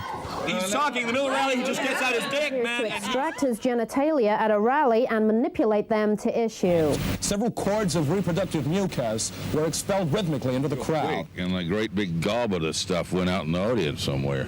It does indeed look like an impulsive act of public self-abuse. Senator Agsby seems to unsheath a length of skin-clad tube. His anatomy is broken cloth there, and he staggers around, vigorously ransacking his dignity, until finally he releases several arcs of liquid silk from the fleshy nozzle of his fork. But for 2 days, the besieged Agsby camp would only say the senator was unwell. 952 Kazoo. For the mischief makers, it's been a gift on a plate. What's he gonna do? Walk in Dawngrass? Dawngrass. Okay. I came first in the Slimery. Can't believe you did that. And for the entrepreneurs, a bonus bonanza boom bomb benefit bowling alley. Whacked out meatball with zipper juice. It's a big pink stick with a lot of cream kind of juking out the top. And you can wash it all down with a cup of Jew coffee. Derisive and derisory, yes, but Agsby was not without approbators. He has thrust aside the curtain and had admitted politics is just spewing jism in public. But, you know, do we listen? No, we just weep like teased vaginas. Midday, and a beleaguered Agsby makes a break for it and is clearly seen in the grip of an aggressive seizure. For Agsby's mainly female family man supporters, the time had clearly come to wake up and smell some unpleasantly milky tea. So why would Agsby blow it on a public debasement, albeit a pleasurable one? The moment he turned, I knew. It's the way he always does it. It's the hunch of the shoulder, and then I knew he was going to get his dick out. He was always this way, and it's a wonder to me that it hasn't happened before now. One time he jerked off in my dog's face, and she was very, very upset. But in a sensational announcement yesterday, Agsby claimed he'd not been pounding his parson. I have for many years suffered secretly from the painful effects of Prestodidwix congena, a rare blood disorder which causes sudden involuntary erective pressure.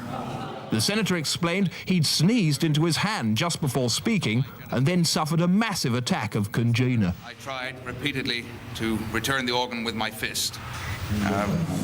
with the effect that the nasal mucus flew across the room and hit a few people, as you saw.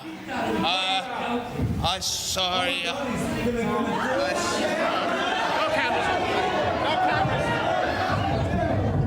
With the sound of that hullabaloo still ringing in its ears, I have a question. Would there really have been all this fuss if Agsby had been a woman? I somehow doubt it, don't you? Austin Tasseltine. Now, part your belief curtains for a final word on the matter from Peter Tatchell.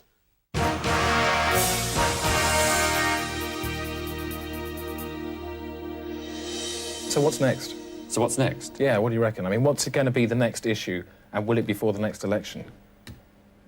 I think undoubtedly outrage will make an intervention at the time of the next general election. Are you going to... I think we'll be thinking about doing what we can to put pressure on various people in authority. Yeah, but man, you know, I mean, if that was on the agenda, I mean, the frog wouldn't come out of the box, would he? The frog certainly would come out of the box. Well, if 2 cabinet ministers came out, Howard, that would certainly make a very, very big impact. But you say Labour would then, 2 of them would come out as well, probably, wouldn't they? Well, they're following suit like, you know, kids playing Snap. Well, I think, you know, the problem is everybody's too scared to do it by themselves. You get 6, 7, 8, 9, 10 MPs all coming out at once. None of them will be picked on individually. They'll all be able to have the mutual support and solidarity, hopefully, of their colleagues. You get Jack Straw, Robin Cook, Michael Howard. I mean, would there be an argument for them coming out if they weren't gay at all? Well, that might be an interesting proposition. It's a bloody convincing argument. Why not send a tape of this programme, say, come on, mate, you're obviously... You're a big... Yes.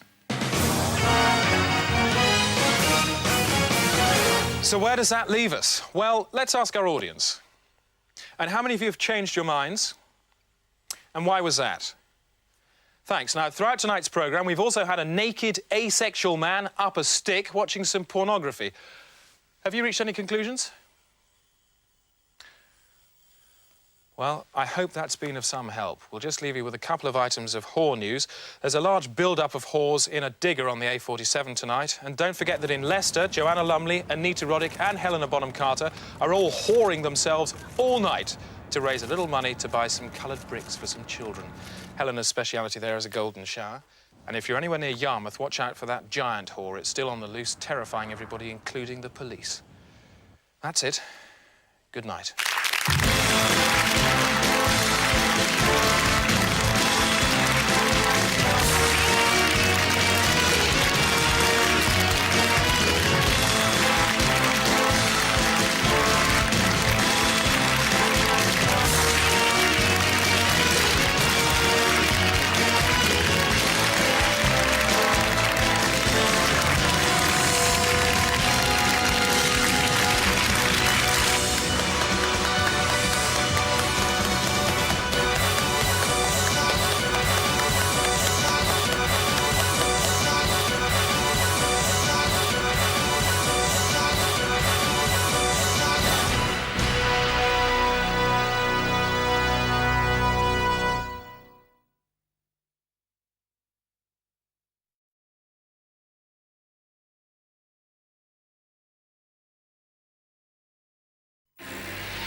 Good evening.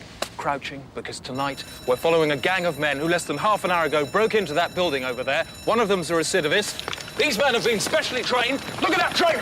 Look at it! Which one is it? Where is it? Crime is confusing! Crime is confusing! I've got him, he's over here! Yeah, this is the man. His name is Richie Blawes. Look at the front of his head. You've probably seen it before, because less than 2 months ago he was on this programme saying, I'm giving up crime. What's going on here? Why have you gone back to crime? Oh, fucking camera! He doesn't know. Tonight on Brass Eye. Why has he gone back to the crime that he turned his back on?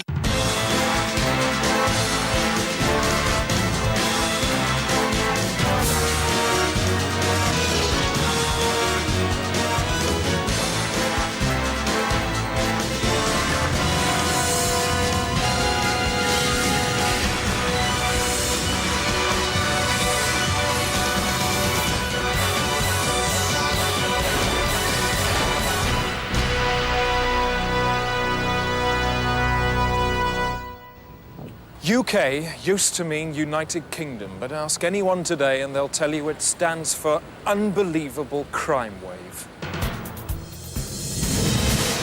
No one is safe.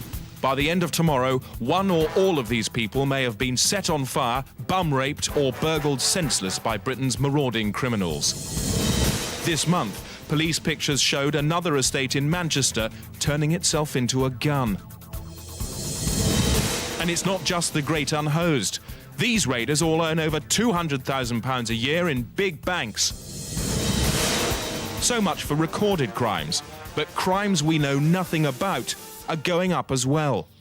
What hope do we have of battering these down? The Home Secretary scores repeated own goals. Over 1,200 convicts were released last month after lying to the Home Office about how long they'd been inside. And just 2 days ago, it was revealed that convicts in Dartmoor prison had been running an international airport for over 14 years. I am not an expert on air traffic control. I thought they were landing nearby, but not in my prison. So what causes crime? Social deprivation? This bleak report from Ted Moore. From the moon, Kozzik's a little dot. From the ground, it's a huge mess, like Dante meets Bosch in a crack lounge. I'm here to ask a question. Is alarm justified? Is time running out for Quantick? Or is this the start of a new day? The first day of spring. Quantick. The stench of poverty hangs in the air like an old man's nappy. For the kids, it's a depravity supermarket, where bad is free and society foots the bill. Not many cars to nick here, so instead they hijack pedestrians and run them around at terrifying leg speeds. It's called git surfing. All too often, the git is one of their own mothers. The latest trick, catapult them into a shop and force them to steal booze, fags and mags. Back Charlie, come back 5. For the cops, it's a jungle where dangerous animals speak Swahili. Sounds like we got a burst shop. Kids burst shops by filling them with rice and pouring in water, then standing back and laughing while the bricks are ripped apart by the swelling food. They say a bored mind makes a great office for the devil. In Kerry Hufford's case, it's fully air-conditioned with free typing. He's been arrested for menacing a helpless codger. Jill and Sainsbury McManus are a rattly pair of old puffins who remember Quantick in the days when people could still be trusted. Everybody had keys to everybody else's house, you know, and the locks were, well, they were sort of made of something like paper. On September the 15th, the McManuses went to bed, unaware they were being watched by the Hufford gang. Moments later, 3 kids had broken in. Kerry was dressed as an angel. He woke the old man up and told him he was dead and must go outside and bury himself. He ran out of the room. Kerry and me just were rolling about on the floor in hysterics. And he was pulling all the grass out with his hands and chucking it everywhere, and we were just behind the bush laughing at him. Sainsbury would definitely be Costa del Blowfly if the cops hadn't seen his body by chance while they were tracking a man who'd buggered a heron. Maybe we can understand kids like Kerry by looking at his family. Dad unemployed, mum depressed beyond tablets. You want to help these people, but the truth is they've got to help themselves. Do you agree with this question? If you don't get a job, he gets stuffed. But the point is I'm trying to get a job. It's not as though I'm not trying to get a job. You must try harder. I'm trying. I'm doing the... Yeah, but really hard. I am trying very hard, though. Well, couldn't you just go around somebody's house and clean up? Clean up? Clean up somebody's house? Yeah, and then ask for money for it. Yeah, I could do that. Why not do that tomorrow? All right, I mean, it's split to me. Good. Thanks for talking to us. Quantick's people are the smashed toes of a lame duck society. A lame duck that's attacking its own feet with a sledgehammer. Will the nightmare ever end for Quantick? Perhaps with some help from outside. Oh, yeah? In 1993, the council gave them a football. Good, but not enough. In 95, Paul McCartney donated 100 top hats. Fat use. And last year, the mayor gave them a gold mine. It actually worked for a bit, this, until someone clogged it up with sick. Sick's a sort of metaphor for the way these people lead their lives. And it's going to stay that way till someone lets in the wind of change.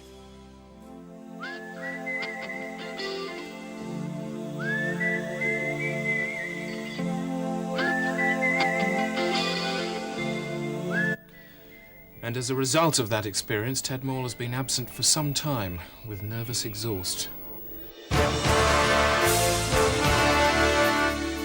Do you feel that vigilantism is actually going to help in the long run? I think it will arise in an area where something has gone wrong. I mean, in Gotham City, in the United States, they call up a specialist vigilante agent when they're in times of real trouble by projecting a huge luminous emergency bat sign into the sky. And he comes rushing in, and so far that has worked. Is that something that should be encouraged? I'd have to see it. Well, it looks good. It would have to be a very individual with great magnetism. I think that's what it is. Yeah, I think it's his special sign. They're one-offs of that sort of thing, and it's very nice in schoolmastering when you have people one-offs who can actually do it in a way that nobody else can do it. But don't try and get other people doing it. But when Bruce Wayne goes, then it's all going to collapse. Yeah. Well, it's happened throughout history. Is crime going to get any worse? Yes, it is. Just look at America. Alabaster Codify reports on their latest mess. Fatanoid with Chuck Fatanoid. Top talk topics stateside right now. Priests with guns. The priests who say they must pack a piece to keep the peace. Last week I had, maybe 200, 300 in the congregation. I got up in front of them and I said, anybody here who's got a gun can leave now. 10 minutes later, 3 people are left, 2 kids and a deaf guy. The Padre Noia really took off after Minister Volkus Wabe was shot at a baptism for forgetting the baby's name. Fucking asshole! More and more, the Holy Flock is becoming a gory gun-gregation. Practicing 4 times a week, Father Kupek's a fully fledged revolver round. Tell us about the style you had there. But I use the one-handed grip. It actually gives you a smaller profile if there's answering fire, like from the congregation or something. And in Kupek's church, a would-be shootist doesn't have a prayer. This is a defensive measure which is bulletproof, and the hole has been cut so I can return fire. That was the pimp that took the crucifix out of my church and put it on his car. That's the holy gun spell, according to Saint Marksman. Got him that time. And there's even ad campaigns to recruit more pistol apostles. No room at the inn? There is now. Judas, you plan to betray me. Despite the increasing violence against priests, many say they are simply too revved up to handle guns, as at this wedding where Minister Pat Rizzo shot a guest in the leg. The issue peaked on TV yesterday on a rat-a-tat-tat show showdown featuring Kupek and the 2 protagonists. You were shot by a minister with a gun. That's right. Okay, you were shot by this minister with a gun. Oh. This is Pat Rizzo, the man who shot at the wedding. Okay, now I know you haven't seen him for 6 weeks, not since he shot you. Just react. What the hell were you doing? Look, you moved funny, I had to shoot. What do you mean I moved funny? I was standing in a church You in a look like wedding. a criminal. What do you mean I look like those a hairy criminal? arms, you could be a man in a dress. Right, you, I'm gonna get you. Don't shoot me behind bars. Put that gun down. Pouch the piece. Someone could get shot here. Someone could get shot. Pouch that piece, Padre. Stay where you are. 2 priests left the show in a tank, shooting as they went. So, as the AMU missionaries get trigger holy, Sunday turns to gun day, and America awaits the blast judgment. This is Alabaster Codify for 10 and Brass Eye. And sadly, crime experts predict that one day, even friendly conversation between mother and daughter will be conducted at gunpoint. Up next, a new scheme for young offenders. Take the cashback scheme that they're going to try in Toxteth, where young offenders are on a 14-week sentence. Costs about $2 grand a week to keep them in. So rather than spend 28 grand and keep them inside, they give them 25 grand and say, here you are, use that for a positive reason. I think it's a smashing idea. Yeah, go. Yeah, I do, honestly. If someone had done that to you, what would have happened? I don't think you'd have ever heard of me again. Do you think perhaps enlisting somebody like Richard Branson to sell the cashback scheme might just work, might just get through to people? I wouldn't say no to that. I suppose if there was an element of stick Richard Branson up in a balloon watching this situation and saying, there's your £26,000, but I'm watching you from a balloon, and I can see a very long way. I go along with that.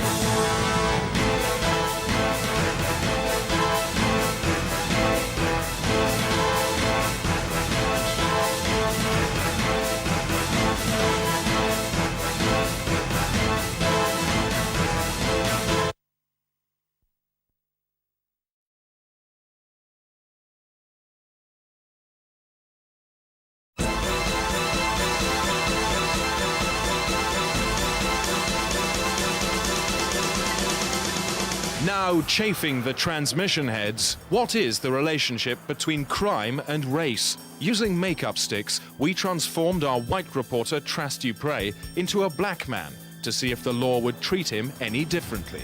Within 5 minutes, he'd committed a pocket theft, and by mid-afternoon, he was attacking passers-by with violent muggings and fleecing them viciously on the cobbles. Well, there's the evidence. Mr. Coker, what do you make of that? Now that I've seen the proof, I apologize to my fellow blacks. I'm sorry. Mr. Coker, thank you very much.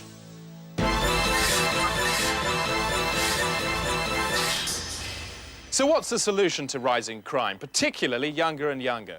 For many, the answer to the crime problem can be summed up in just one word. Bring back Borstal. But did they work? Good question, because Borstals were phased out in 1982. Dead Maul reports. Borstals like Falkhurst are to be axed because reports show they're full of men who should have been released years ago. Jock Bosnay was sent here as a juvenile offender in 1949. He never left because he kept failing release tests. Like hundreds of others, he remained in chokey, even though the offences were small and twatty. When I was 7, I got dressed up as a little city gent and walked into the Bank of England shouting, "Fuck the pound." While the situation is clearly grave enough to merit a black and white freeze frame, the solution may already be at hand, with the opening of the new harsh pounds for young offenders. Libby Schuss reports. Leopold Key, opened 6 months ago, right here, and already is being favoured by both main political parties and the third party, who are with Ashdown. I'm going inside now, like a bad boy. The new inmates are welcomed on arrival. You shits up that hell! And are sent straight to the shaving room. Here, their eyebrows are shaved off, which undermines their self-respect rather well. If you think of a fly and you pull its wings off, it'll crawl. And if you push the back half of its body onto the surface it's squiggling on, then you've got its total, undivided attention. In the Gulf War, Jackson was Allied advisor on psychobattery. At Leopold, his expertise is applied without mercy. The inmate's sleep is frequently interrupted. Room inspections are full of sneaky traps, like the brass moustache, hidden behind a notice board. Why didn't you polish it? Sir. How funny is it? Not sir. Bury the beds. Match these pillow sheets outside Bury, now! The men will dig up their bedclothes again this evening and sleep in them, all earthy. If they'd done better, they might have won a privilege. Despite his criminal mind, this man is behaving well. His reward is the canoe. This time he can sit in the canoe for up to an hour. Meanwhile, the troublemaker is made to sprint blindfold to Jackson's office, where he receives a speaking down. That is my big shiny shoe, and you are the biggest piece of shit on it. Sir. Lick yourself off my shoe. Lick yourself off my shoe. Actually, my shoe! Don't actually do it! Where's your self-recocking spect? I don't know, sir. Get out! Sir. Now! Sir. Look at me! Get out! If you take a seal and hit it very hard in the face every day for 6 weeks, you may turn it into a rather fetching hat. And the future for these little fuckers? Will they succeed in returning to society? So you're nearing the end of your training, your regime, and looking forward to joining society again. Tell me, how do you feel about that? I've got skills. Skills for what? Getting back into society. Well, you could have a family, and... I could have, I don't know. I mean, if you made the effort, became a part of a family, then you could root yourself into the fabric of society more. I'll root you in the fabric. There is a serious question. I am from society. Hello. You're not from society. How do you get back into society? Up your ass. There are no simple answers to the problem of punishment, but there is a simple question. Would it really matter if one of these men died?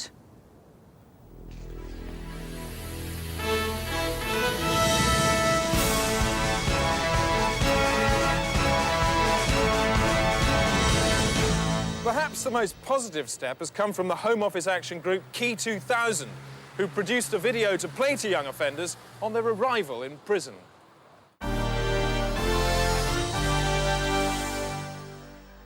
Well, they got you then. They gone and banged you up good and proper. So what now? What I'd like to do right now is to take your bad half outside and do it in extremely physical discourtesy, and then buy your good half a pint of foaming nut brown ale. Cheers. Meet Jeff Boycott and shake hands with a walking continent of common sense. I didn't get runs by slacking. I worked hard, I grafted, I practiced, I did it as well as I could, properly. So when you get up in the morning, what do? You get out of bed properly, and that means all the way out of it. Get right out of the bed. No half measures. You must get your whole body out of the bed, right out from under the sheets, right off the mattress until you're standing up. You won't get anywhere slouching about half out of bed. Do you seriously think the people here wouldn't notice if you were only half out of the bed? Come on, wise up. Did I walk out to bat when I was half asleep or half out of bed? Of course not. I bloody well didn't. Remember, the best technique is to look at that bed and then try and get as far away from it as possible.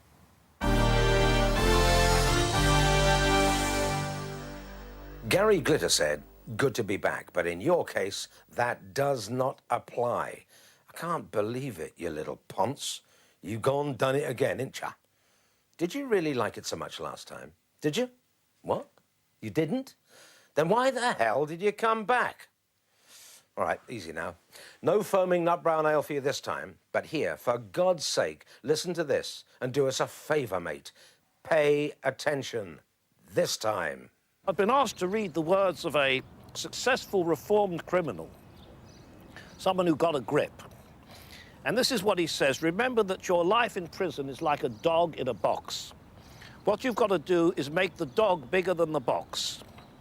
Not in a bad way, like a mad wolf in a matchbox, but more like a giant, a well-behaved Alsatian in a Kleenex box. Your aim is to place that dog in the lap of the governor, that's the evil part of you, with a smile as you leave.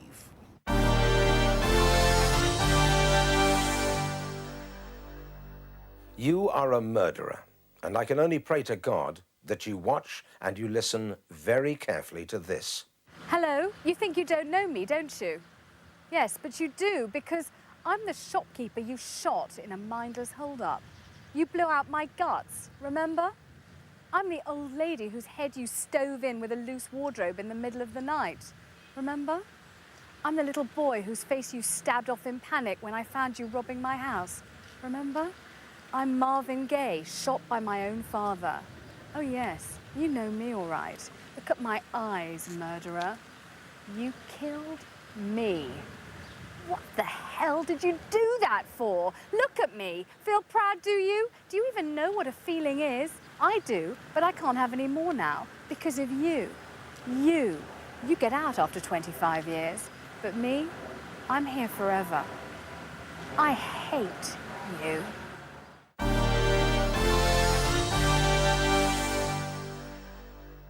Now, while you're inside here, you're going to have to learn a whole new language. It's not French, it's prison slang, and I've got some of it written here, so it might help you. Howard's arse means prison. 1-0 at half-time means food. Woggy coconuts means air brakes. Gaza is a gas coin used as currency for cigarettes. Plank sanction, a one-for-one fag exchange. Sue my chin, give us a fag, I'll give you 2 next week. Buff my pylon, give us a fag, you owe me 2, so I'm letting you off the other one. Don't buff my pylon, switch over the telly, and very, very important, this one, Portillo means look out behind you. Learn the language, better communication. Well, that's one way of dealing with offenders in prison. But what about the bigger picture? Thanks to the News Dwarf. Pleasure, Chris. The hope is that we'll benefit from a number of European projects. Research shows that football riots can be halted instantly by showing pornography on the video displays. For street disturbances, the Metropolitan Police are now breeding elephants, following their successful deployment in Athens and Turin. In Holland, they've halved the crime rate by legalising murder with the introduction of slaughter cafes. We used to come here with knives and everything, slashing our dead with the guts and all that blood all over. But we got bored after that, after about 2 weeks. And I just eat my cake now and wash it down with a nice cup of coffee. This French system of victim support comes to Britain next year. Last month, that woman woke up to find a young offender defecating on her floor. Under police supervision, she now meets the offender at his house and is given an hour to formalise a similar return on his floor.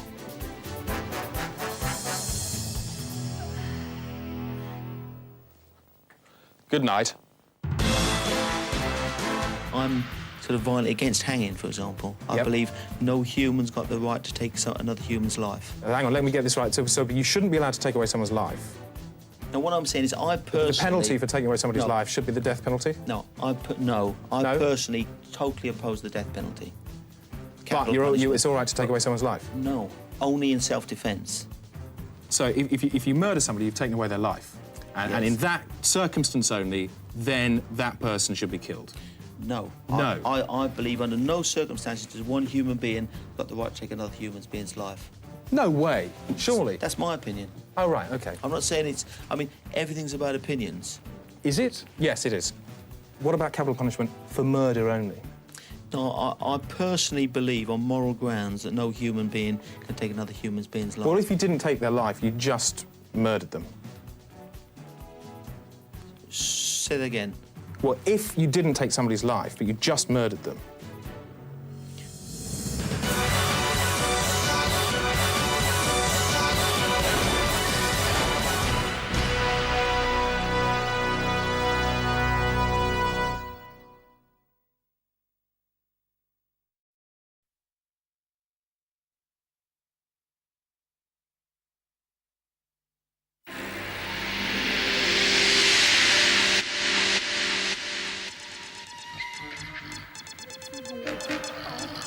Dreadful. Shiny, spunky little cunt.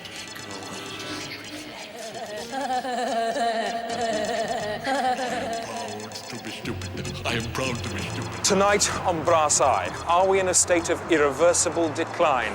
What's the reason? What can be done about it? And if there is a solution, who on earth is going to put it into action? Or is everything just great?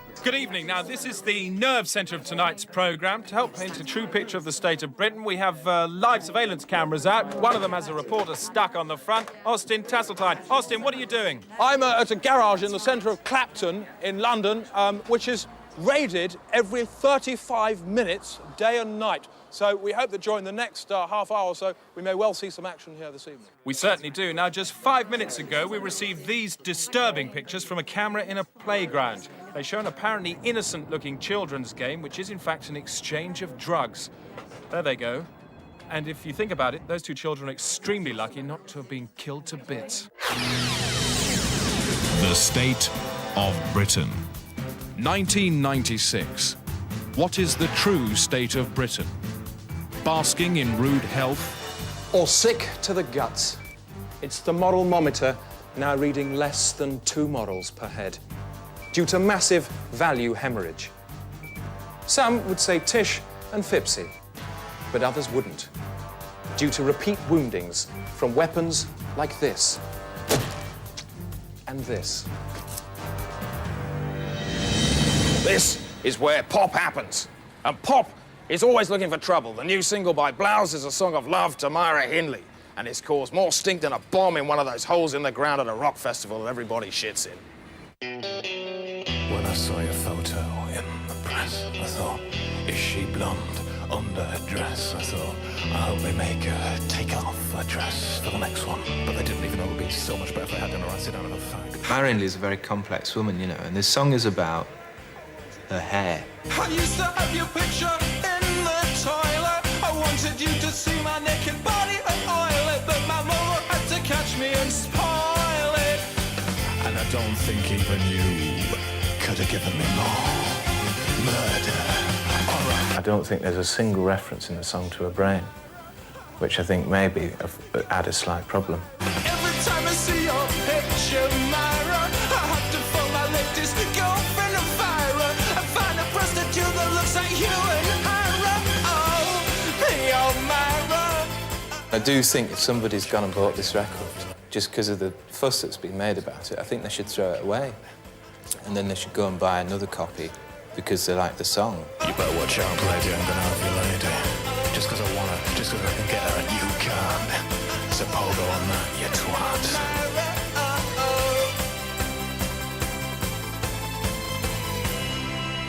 Traditionally, we turn to the Bible for help, but now even that's been devalued by those who used to espouse it. Terry Waite, once special envoy to the Archbishop of Canterbury, has been paid £2 million to write a 5th gospel to replace the existing 4. Jesus didn't know he was Jesus until he'd been chained to the radiator for some time. Are we now utterly without guidance? How else do you explain the popularity of events like this? Next week, Peter Sutcliffe takes to the West End stage to star in a musical of his own life. On day release from Broadmoor Prison, Sutcliffe has been rehearsing intensively for 3 months. The role includes singing police chases, You'll never get me in the slammer. but finishes with Sutcliffe atoning for his crimes. And I really am so very truly sorry. Co-star Marigold Blenny says he's a kind man with a sense of humour. I mean, you see how dark it is here. I mean, he's always jumping out at you, whoa, like this. So what's the audience going to make of it? I think they'll go away thinking, maybe he's really a misunderstood man. Maybe that, 20 years ago he was taking the piss. But not everyone sees the positive side. Peter Sutcliffe is allowed out under police escort from Broadmoor to perform a work about his own life in musical form. The catch is, you see, he appears on stage and he says, I'm sorry. I don't care what he's saying. Don't he say he's forfeited his rights to society by doing so much damage to society? His agent says it's a... His agent? What a game he's got here. Yeah, I know. What an agent? Well, a man who is in jail for life. The producer of the show. The producer of the show. Well, there shouldn't be a show. Should we revive our ailing culture, or should we just put it out of its misery? Or should we bring it back to life and then shoot it for letting us down so badly? You haven't got a clue, have you? But you will do if you watch for 30 minutes.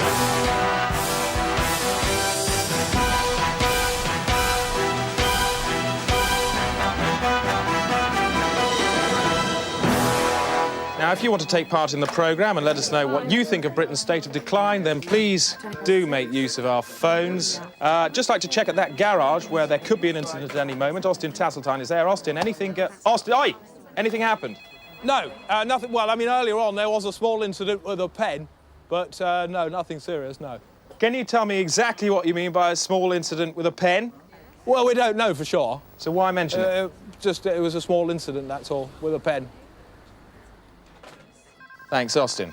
Well, now to shocking events that have actually happened, as we lift the whistle on drugs in the workplace and show how employees at Shaftesbury's Jams in Colchester are using illegal high drugs on a daily basis.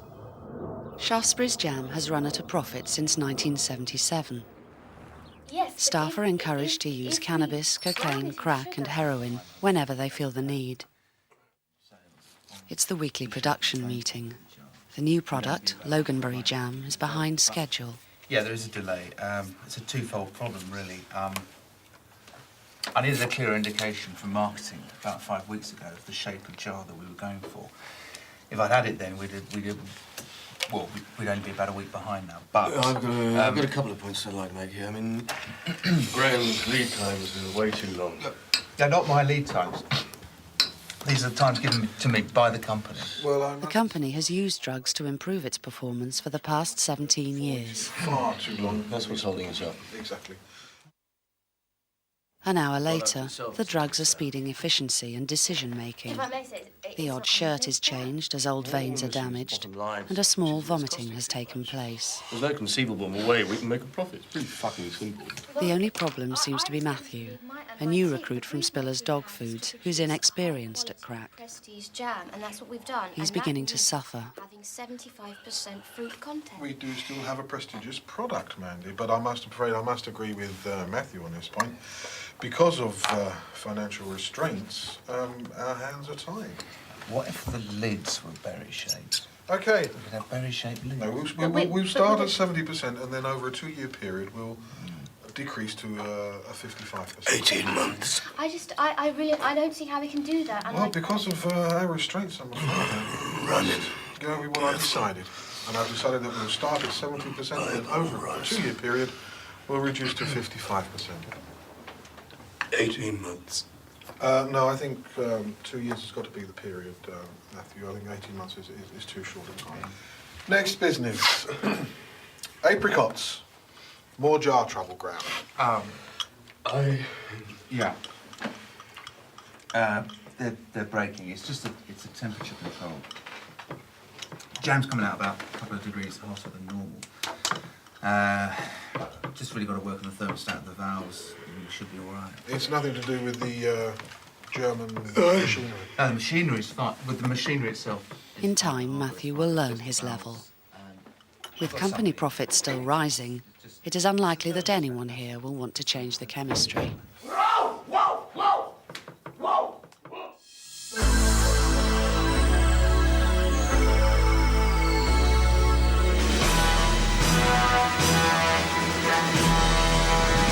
Married her. What does he expect? We're back live now, going to that garage which we're expecting to be raided at any second. Austin Tasseltine is there. Austin, anything happened? Nothing. No violence or stabbings? None at all, Chris, no. What about those men behind you? What are they doing? I think they're just buying some petrol. Are you sure? Are you buying some petrol? Yeah. Yes. Thanks, Austin. Well, if that apparently innocent-looking purchase did turn into a shooting, then this is what it would look like.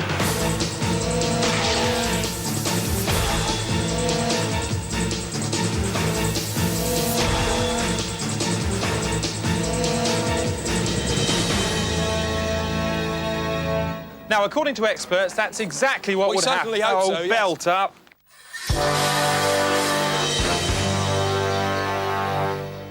I'm sitting opposite a man. He knows nothing. He talks all the time. The result is he's a trenchant buffoon. He has no idea how to present television shows. He looks ridiculous in that fashion wear. He swans around all the time hoping that people will recognise him, when in fact nobody's even remotely interested. He's taking up enough time on this show already, and he hasn't even opened his mouth. God knows why he's here. I've nothing to ask the guy. And for all I know, he may well be a bit of a cocoa shunter too. Darkus Howe. What's a cocoa shunter? Cocoa shunter, that's just what I've got. Oh, sorry, that's the introduction to Robert Elms. Sorry, do you know Robert Elms? I've just read out the introduction to Robert Elms. She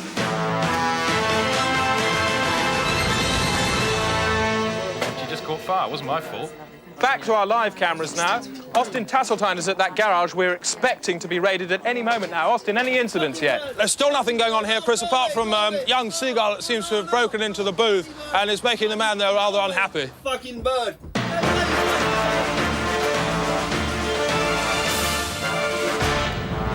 In a few minutes, has even our sense of fair play been eroded? News expose ons the growing fashion for torturing golf caddies. There's what they call a tea sandwich. And you hear that question, do you want tea? And that means just 20, 25 golf tees, mixture of wood and plastic in 2 big hunks of bread. And you're forced to eat that.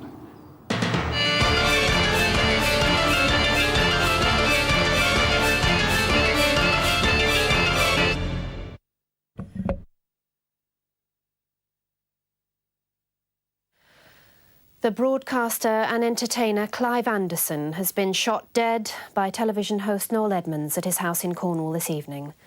Police attended the incident but were prevented from entering the grounds by machine gun fire. From Cornwall, Vivian Banch reports. The incident took place at around 7:30 during dinner when Mr. Edmonds produced an automatic weapon and began shooting indiscriminately at his guests. One servant witnessed the bloodbath but managed to escape intact. I came round the grounds, round the back way, and then got through the fence over here. Any idea why Edmonds has done this? No idea. He's never done it before. An hour later, Edmonds appeared at a top window with blood on his face and threw what may have been a head onto the ground below. It is not known what happened to the other guests, but Edmonds has now taken up position on his roof with an armoury of precision weapons. Less than half an hour ago, he was seen firing a rocket launcher at a wedding party over a mile away. The estate is now surrounded, but police fear he may take to the air in a helicopter gunship and start spreading his massacre over hundreds of miles. The world of show business has tonight reacted with sadness and horror. Well, I just heard a rumour about it. I don't know what's happened at all. Apparently Clive Anderson was shot. Clive Anderson was shot? By who? Not by... By Noel Edmonds, yeah. What? No. I'd say there's no excuse. None whatsoever. And if Edmonds is still inside the house? Well, just shoot him. I mean, people like me, we're supposed to be rascals. But it's your Edmonds, your Thomas Hamiltons, your Hungerford Guy, all so-called nice people. They ought to shoot him off the roof as quickly as possible. Yes. And there'll be an update at 11:30 after our next scheduled programme.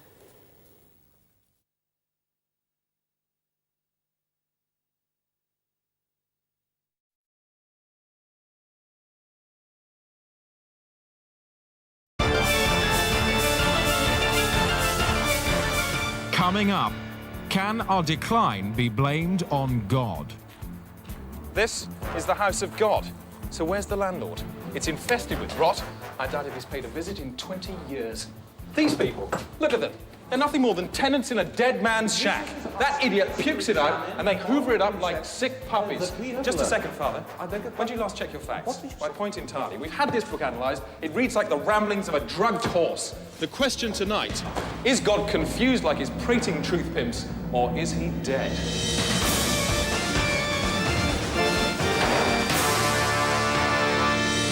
The Catholic Church is in turmoil after an apparition claiming to be Christ drunkenly cursed pilgrims at a holy site in Yugoslavia.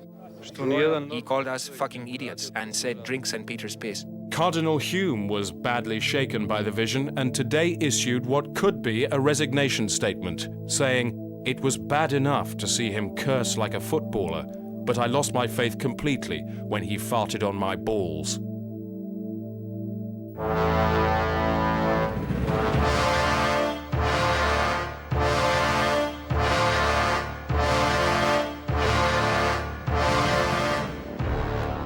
Welcome back. I was about to read out some of this drivel that you've been phoning in all evening, but luckily we've been saved from that because there has been an incident at that garage. Nothing more than a seagull attack when we were last there, but it's got a bit more dramatic. Austin Tasseltine, what's happened? Things have become completely exciting here because the ferocity of the seagull became very unpleasant towards the man, and the man panicked and started shooting at it with some flaming lighter fuel. That's when I thought, no, because back garage, and the bird caught fire and smashed through the window into the forecourt next to a man who was filling up his car with petrol. And at this point, I find myself flying through a hedge with precaution. The garage man produced an air pistol and started shooting at the bird, but instead he hit the man in the knee. And the man, I think, must have wheeled around and sprayed absolutely everything with petrol, because when the bird blew up, the whole place went sky high. And I've certainly never seen any... I mean, I'm not sure if this is a true disaster or just a cross between a very unpleasant event and a rather stupid one. Thank you.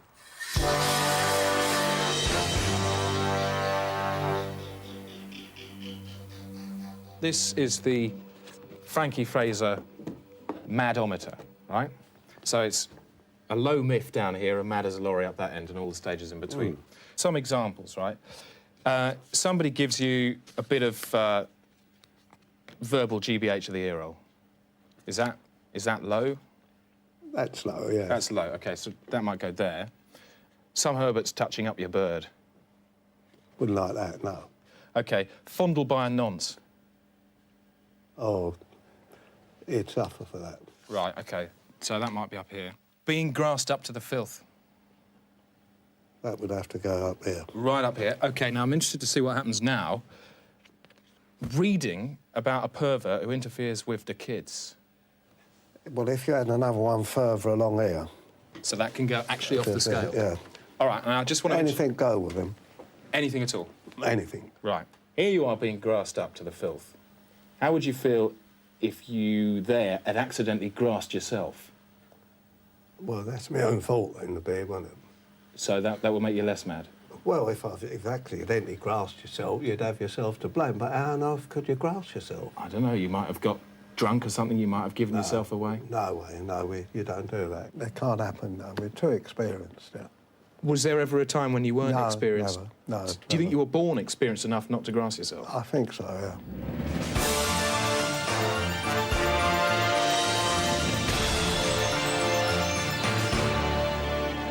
Whatever our state of decline, there's no denying the power of miracles to focus hope. Moss Staples has been to Ireland, where he done this. Ballacreen, rural, pastoral and peaceful. The last notable event here was in 1792, when the nationalist Patrick Duggan single-handedly besieged the British Army until it starved to death. But for that, Ballacreen wouldn't bother a single map. Or a guidebook. There's only one entry. It's less than an inch long. But all that's changed now because of that one. Patricia O'Dennell, the local girl who says she saw the statue of Mary driving a car through a field. Patricia, what does the statue do? It kisses me and tells me everything will be all right with Daddy. 2 days later, Spike D'Nabony claimed the statue had driven into his garage and asked for petrol. I thought I heard it say very quietly, fill her up. So I did. She pulled the face. Went like this. Villagers at the grotto started incorporating the face into their prayers. Many say they hear the sound of roaring engines or see puffs of smoke from the grotto exhaust pipe. The driving statue has also brought pennies from heaven. If you look for a doubt here, you won't find one here.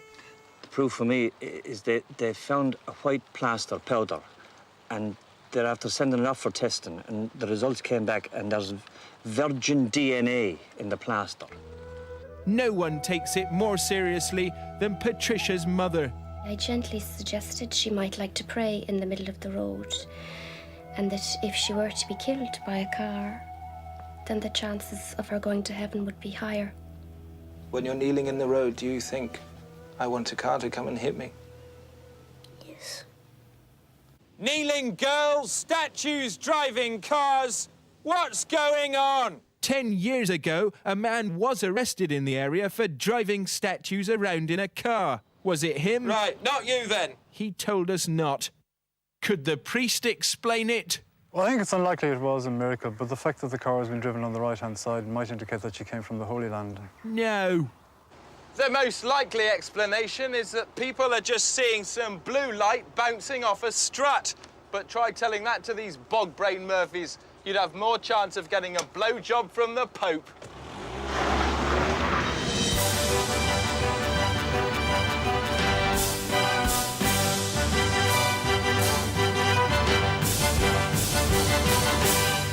Well, just a moment to recap on the state of Britain. Your phone calls tonight have been described variously as rabid, pig-ignorant, and stultifyingly ill-informed. Thanks for those. Just want to go back to that exploded garage, because it could, of course, still be the scene of a late-night incident. Austin Tasseltine, will you stay there for us all night? Yes, I will, yes. Good man. And we leave you tonight with a question. As we approach the third millennium, have we really come to this?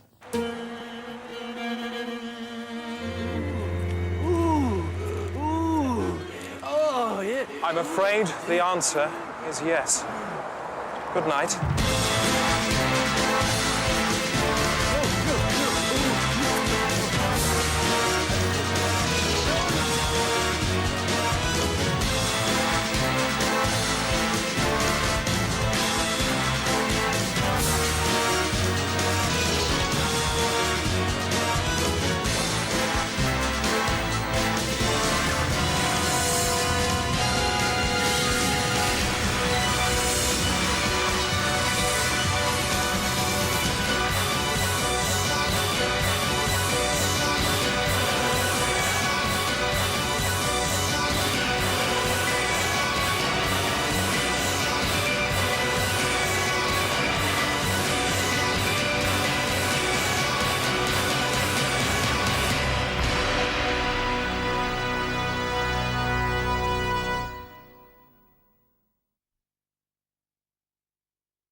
These are our children. They skip down our streets, but the paedophile is waiting.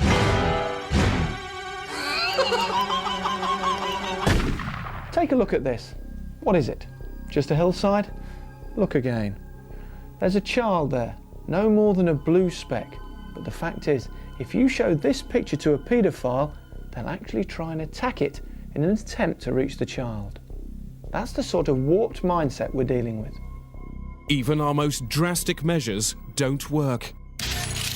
Last month, the notorious paedophile Sidney Cook was blasted into space to spend the rest of his life aboard a one-man prison vessel, posing no further threat to children on Earth. But it was revealed that an 8-year-old boy was also placed on board by mistake and is now trapped alone in space with the monster. A spokesman said, "This is the one thing we didn't want to happen." Why can we no longer think of the British Isles without the word pedof in front of them?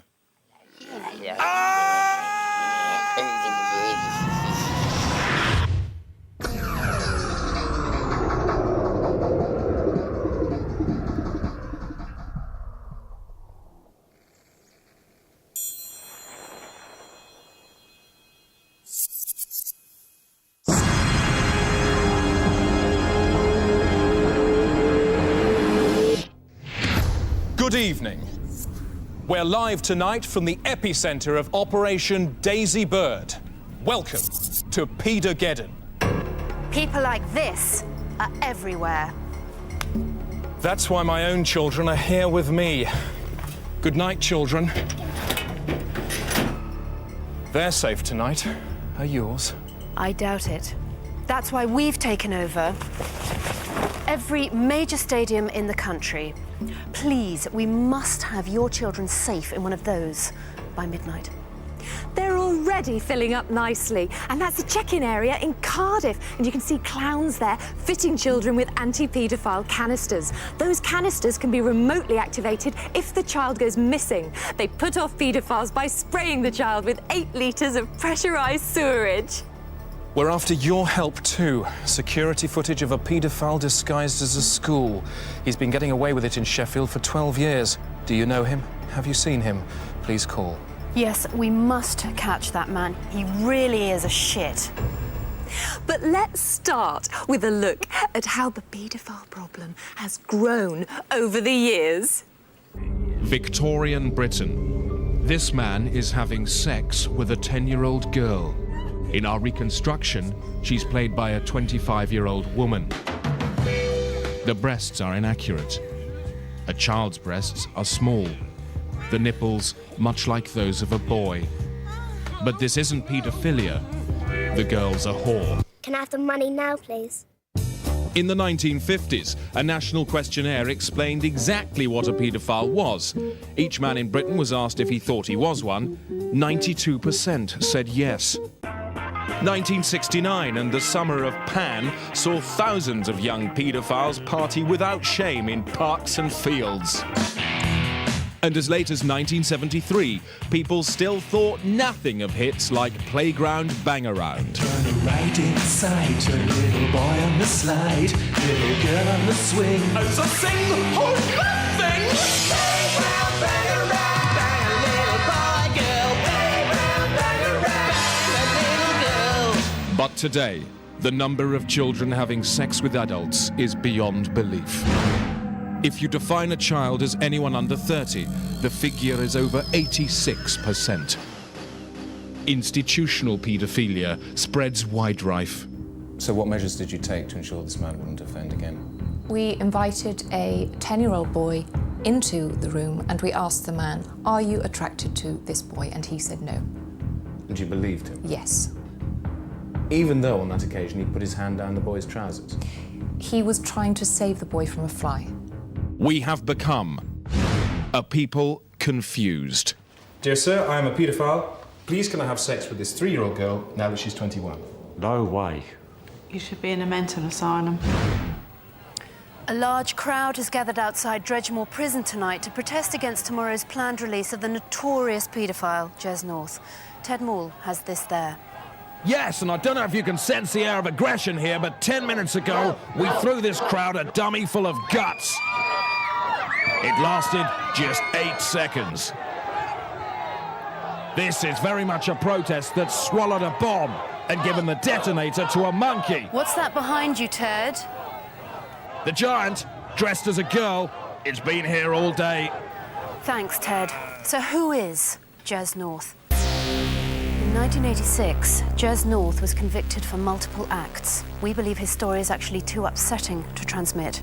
We only do so tonight with that proviso. I drew pictures of him and they were disgusting. His handwriting was definitely too big. I remember once he got his bum out.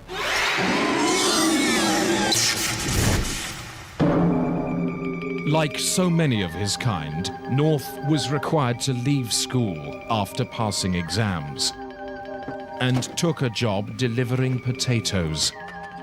The perfect cover for a serial robe intruder.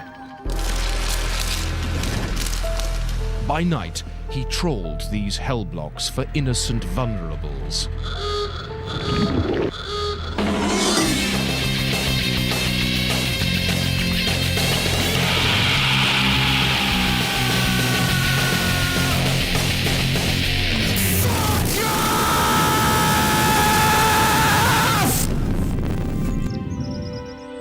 I recently met one of North's victims. She was in fact so upset she would only talk to us through her sister disguised as a plastic troll. She still can't really speak about it. We asked Kelly if she would mind demonstrating North's perversions. Someone who agrees to rub their breasts on television is clearly inexcusably disturbed.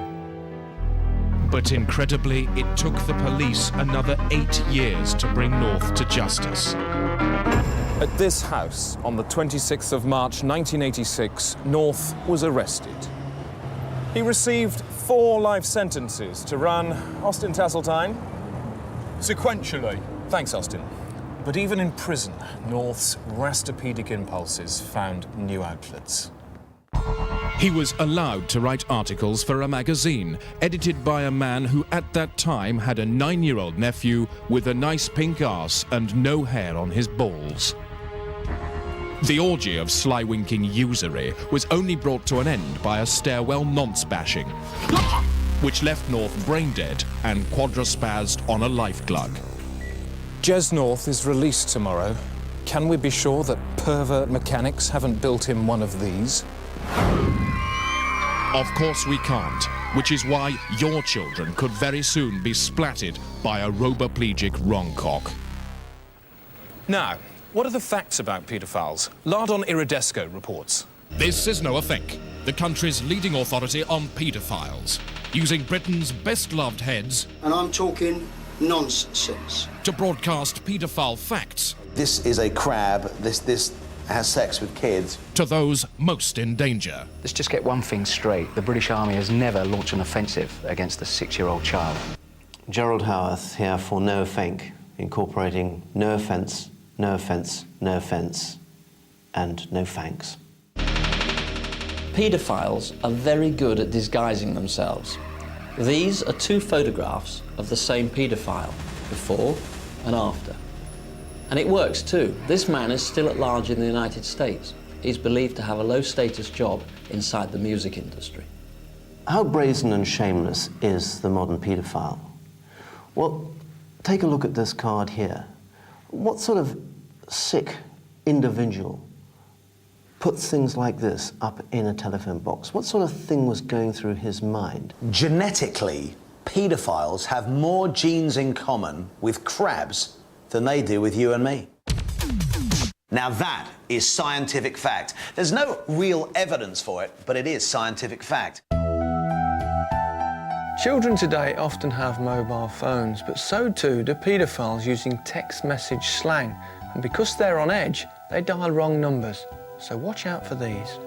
Pipe-to-pipe Bushman, code for 2 paedophiles having sex with each other while watching children from a shrub. DBL means dusky blonde Lulu, and that's a male paedophile disguised as a lion. Baltimora, this means literally, I'm running at them now with my trousers down. This man is using clapping to describe a 6-year-old child alone in a department store while her mother is distracted using a mobile telephone. Other paedophiles in the area can now take advantage of this child by using this method of communication. I'd like to play you a piece of music called Stay Away From Me by the American chart toppers Smash My Brother's Face In.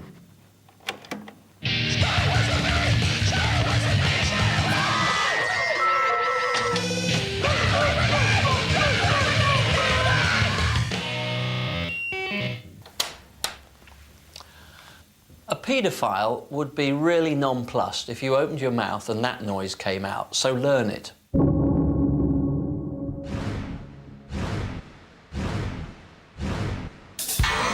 Wadded and rammed, public support for anti-paedophile technology. The Singapore solution. A paedophile has an implant the size of a cashew nut in his rectum. These devices are triggered by the sound of children's voices. It hears those voices, it expands to the size of a 42-inch colour television set. Bang!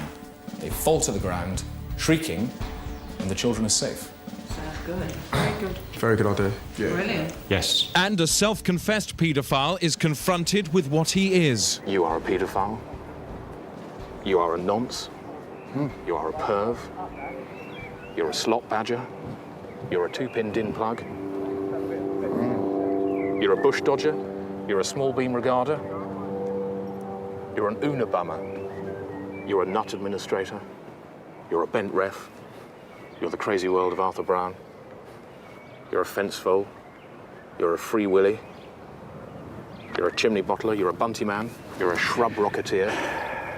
Yes, well, you know, you just mentioned some of the names that we have to put up with every day, and it's just another form of racism.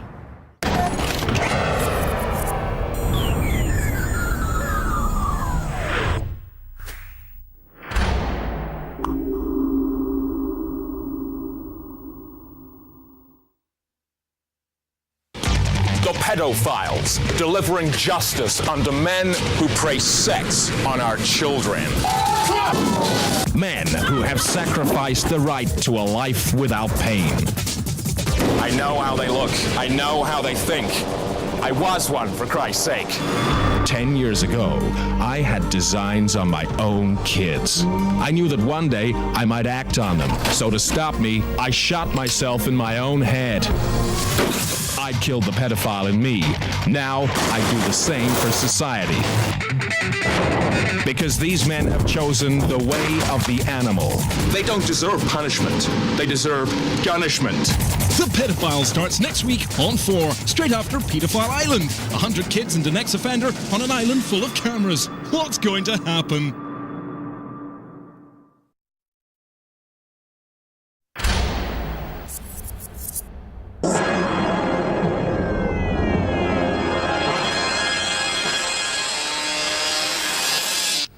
Welcome back. In the past 3 minutes, there's been an attempt to break into Dredgemore Prison and attack the paedophile, Jez North. Ted Maul is there. Yes, a vigilante has just tried to fire himself over the prison walls using a giant catapult. Minutes earlier, a test projectile believed to be a side of beef cleared the parapets by a full 20 feet. But when the man himself was fired, his trajectory was all out of goose. He thumped into the wall, you could hear his bones breaking on impact. Medics say he may live, but only with his neck as an internal organ. Still in the paddock, the web perverts who sell trousers to disguise erections in playgrounds. I think it's an absolute disgrace that somebody should use the internet to market these Trust Me trousers. It makes it very difficult legally to try and pin them with the offence because it covers the fact that they're stimulated in the groin area. And paedophilia for laughs? Who wants a sweetie? Reformed abuser Fenton Beasley has a best-selling autobiography and now runs bus tours of his old haunts. You'll have to do something for Uncle Beezy first. You'll have to lift up your skirt and show me your knickers. Why are they laughing? What's that? Hair? I don't like hair. Is he right to milk his perversion? When you have children of your own, you remember Uncle Beezy. And get them to undress by the window. Would you do that for me? Only kidding, only kidding. Excellent. And I've been on that bus trip myself. I have to say, it really is very funny. You'd enjoy that, Valise. You ought to go. Yes.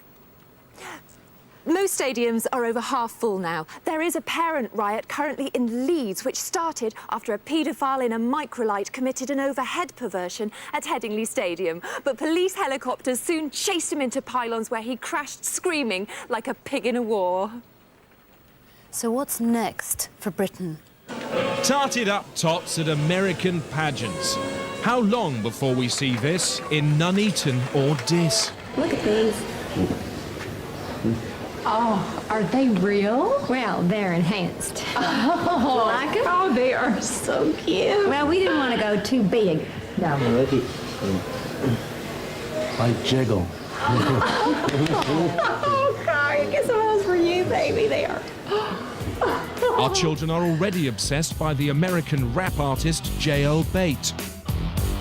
Self-styled king of new-ass music, he's sold over 18 million records and dates girls as young as 7. When you turn away from me, I'm happy because I can see your little white butt. He's the coolest, definitely. I'm very pleased to declare I never found a single hair on your little white butt. Bate claims he's been unfairly treated. Don't you think you should ask my dad, maybe? Why his dick was up my ass before I was even a baby? Sure, my butt was over the cervix. That's not a freehold for perv days. He fucked me anally, prenatally. I'm only doing unto them as he did unto me. But he's a paedophile. So? Like we care. One kid polishes my balls, he's living inside my diaper. Got 2 more working my prostate with a windshield wiper. Wouldn't you object if he tried to kiss you? No. Even our own artists seem hell-bent on depravativity. Pseudophotographs. Yeah. Composite images. Yes. Which can be dangerous. They can be. They become indecent by virtue of the way in which they've been altered. Right. Yep. Work in progress by an art collective, Unhappy Disgusting Wow. A nude woman's body, a little girl's head. Now, I did actually find that quite sexually... arousing. arousing image, yes. Well, the fact that you did does not mean that that's an indecent photograph of a child. Why not? Because it's not. Because the body is not one of a child. Ian Ditchurst's about last night. Indecent. No, in my view, that would be... That's indecent? Yes. Yeah. Indecent or not? No. If this were the eyes of a child... No. What about... Let's just put the whole head on, yeah? What I'm saying is you've got that head on there, then yes, it would be indecent. OK. And, let's do that. Oh, God, like that. Will the artist mind? I don't care. It's made me quite angry, this. Okay. We'll pay for it. Right? There. That is an indecent image, is it? Yes. Now, why are no paedophiles black?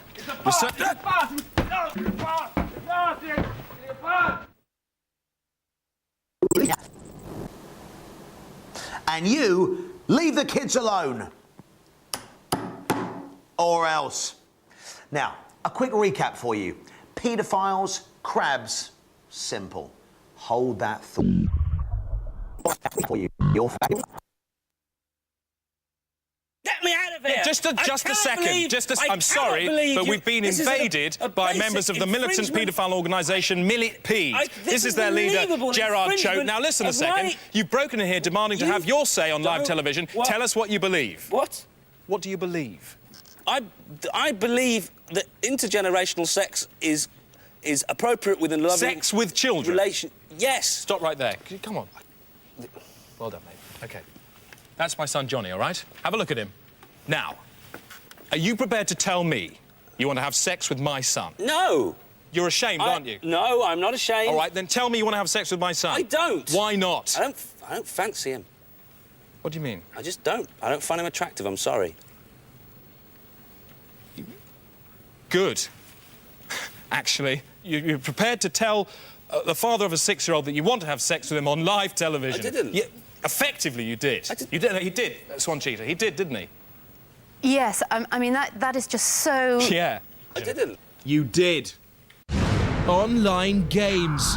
Wait a minute. The latest menace. It was absolutely revolting. To require urgent warnings from expert communicators. Right, so if you could take that and hold that on just right under the camera. Pantu the dog, a child's game on the internet. But look again. An online paedophile has converted that eye to work as a webcam to look at the child player. Sometimes the child can glimpse the molester in that kennel, bouncing around and waving. Wearing a T-shirt like this, the online paedophile can disguise himself as a child. So the child thinks it's playing with another child. It's called a hoax game, a hidden online entrapment control system. Singapore police have sent us these pictures. This man has plugged his groin into his computer to get sexual pleasure from the actions of a child playing with Pantu. So every time you kids tickle Panto, the paedophile gets his rocks off. And it doesn't stop there. In this shot, Pantu the dog has told the boy to press his face onto the soft screen. Online paedophiles use special gloves to feel and palpate the child's face. In fact, with gloves like these, the manipulator can molest any part of the child's body placed against the screen. We even have footage which would be too alarming to show you of a little boy being interfered with by a penis-shaped sound wave generated by an online paedophile. We believe that paedophiles are using an area of internet the size of Ireland, and through this they can control keyboards. Online paedophiles can actually make your keyboard release toxic vapors that make you suggestible. You know, I must say, I actually feel more suggestible, and that was just with one sniff. Hoax games can cause serious damage. One child was trapped online for a whole night and, according to a psychiatric report, came away with the jaded, listless sexual appetite of a 60-year-old colonel. Now, here are the warning signs to show that your child might be in trouble. Are they upset? Do they smell odd? Weird question, but Hope's Games actually makes your child smell like hammers. So come on, experts, why is no one telling us about this stuff? There's a kid in Canada who's gone almost completely 2D, and no one's doing anything about it. Please sit your kids down tonight and tell them about Hope's Games. Let's strangle Pantu. Let's put a bomb under Pantu's chin and stamp on his throat. Let's rip this dog's brains out. There's been a dramatic development at Dredgemore Prison. Tedmore has this. An eruption of anger, the smell of burnt hair in the air. Just minutes ago, the prison authorities tried to sneak North out of the back here. It didn't work. Crowds set upon the transporter. One man ended up planted round the axle. They ripped North out of the back.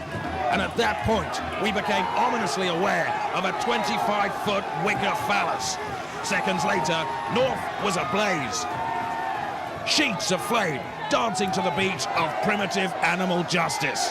One man kebabbed, hundreds scarred forever by a shared blood ritual. And yet, an astonishing sense of community here now, a positive atmosphere, a sense of a job well done, a shared sigh of relief, very much like the bizarre euphoria at the end of an hour's vomiting. Chris. And we are already getting emails about the burning. Well done, that crowd. A lot of support here, even from hardened nonces. Well, it has been a great night, hasn't it? It certainly has, Chris. 2 million children now safe in our stadiums. A paedophile was attacked in his car this evening, but I have to say, if your surname was File, would you call your son Peter? No! And look, if a child does take your fancy, please remember, leave it a couple of years. I did. Good night. One day I want to, but not today. She can be kissed, but in an innocent way. And her cherry must ripen naturally in the soul.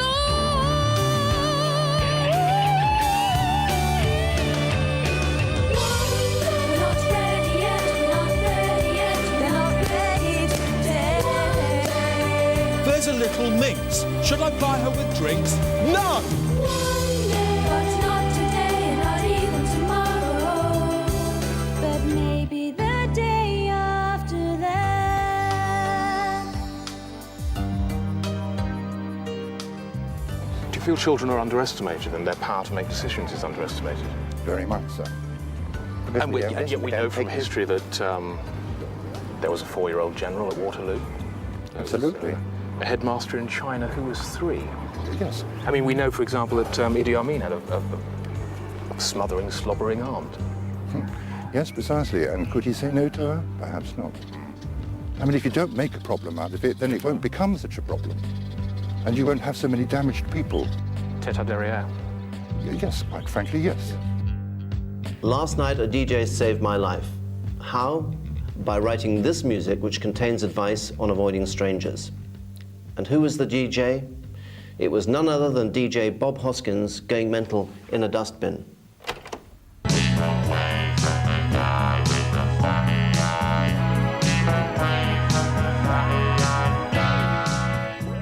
Here's a quick checklist to help you spot a paedophile.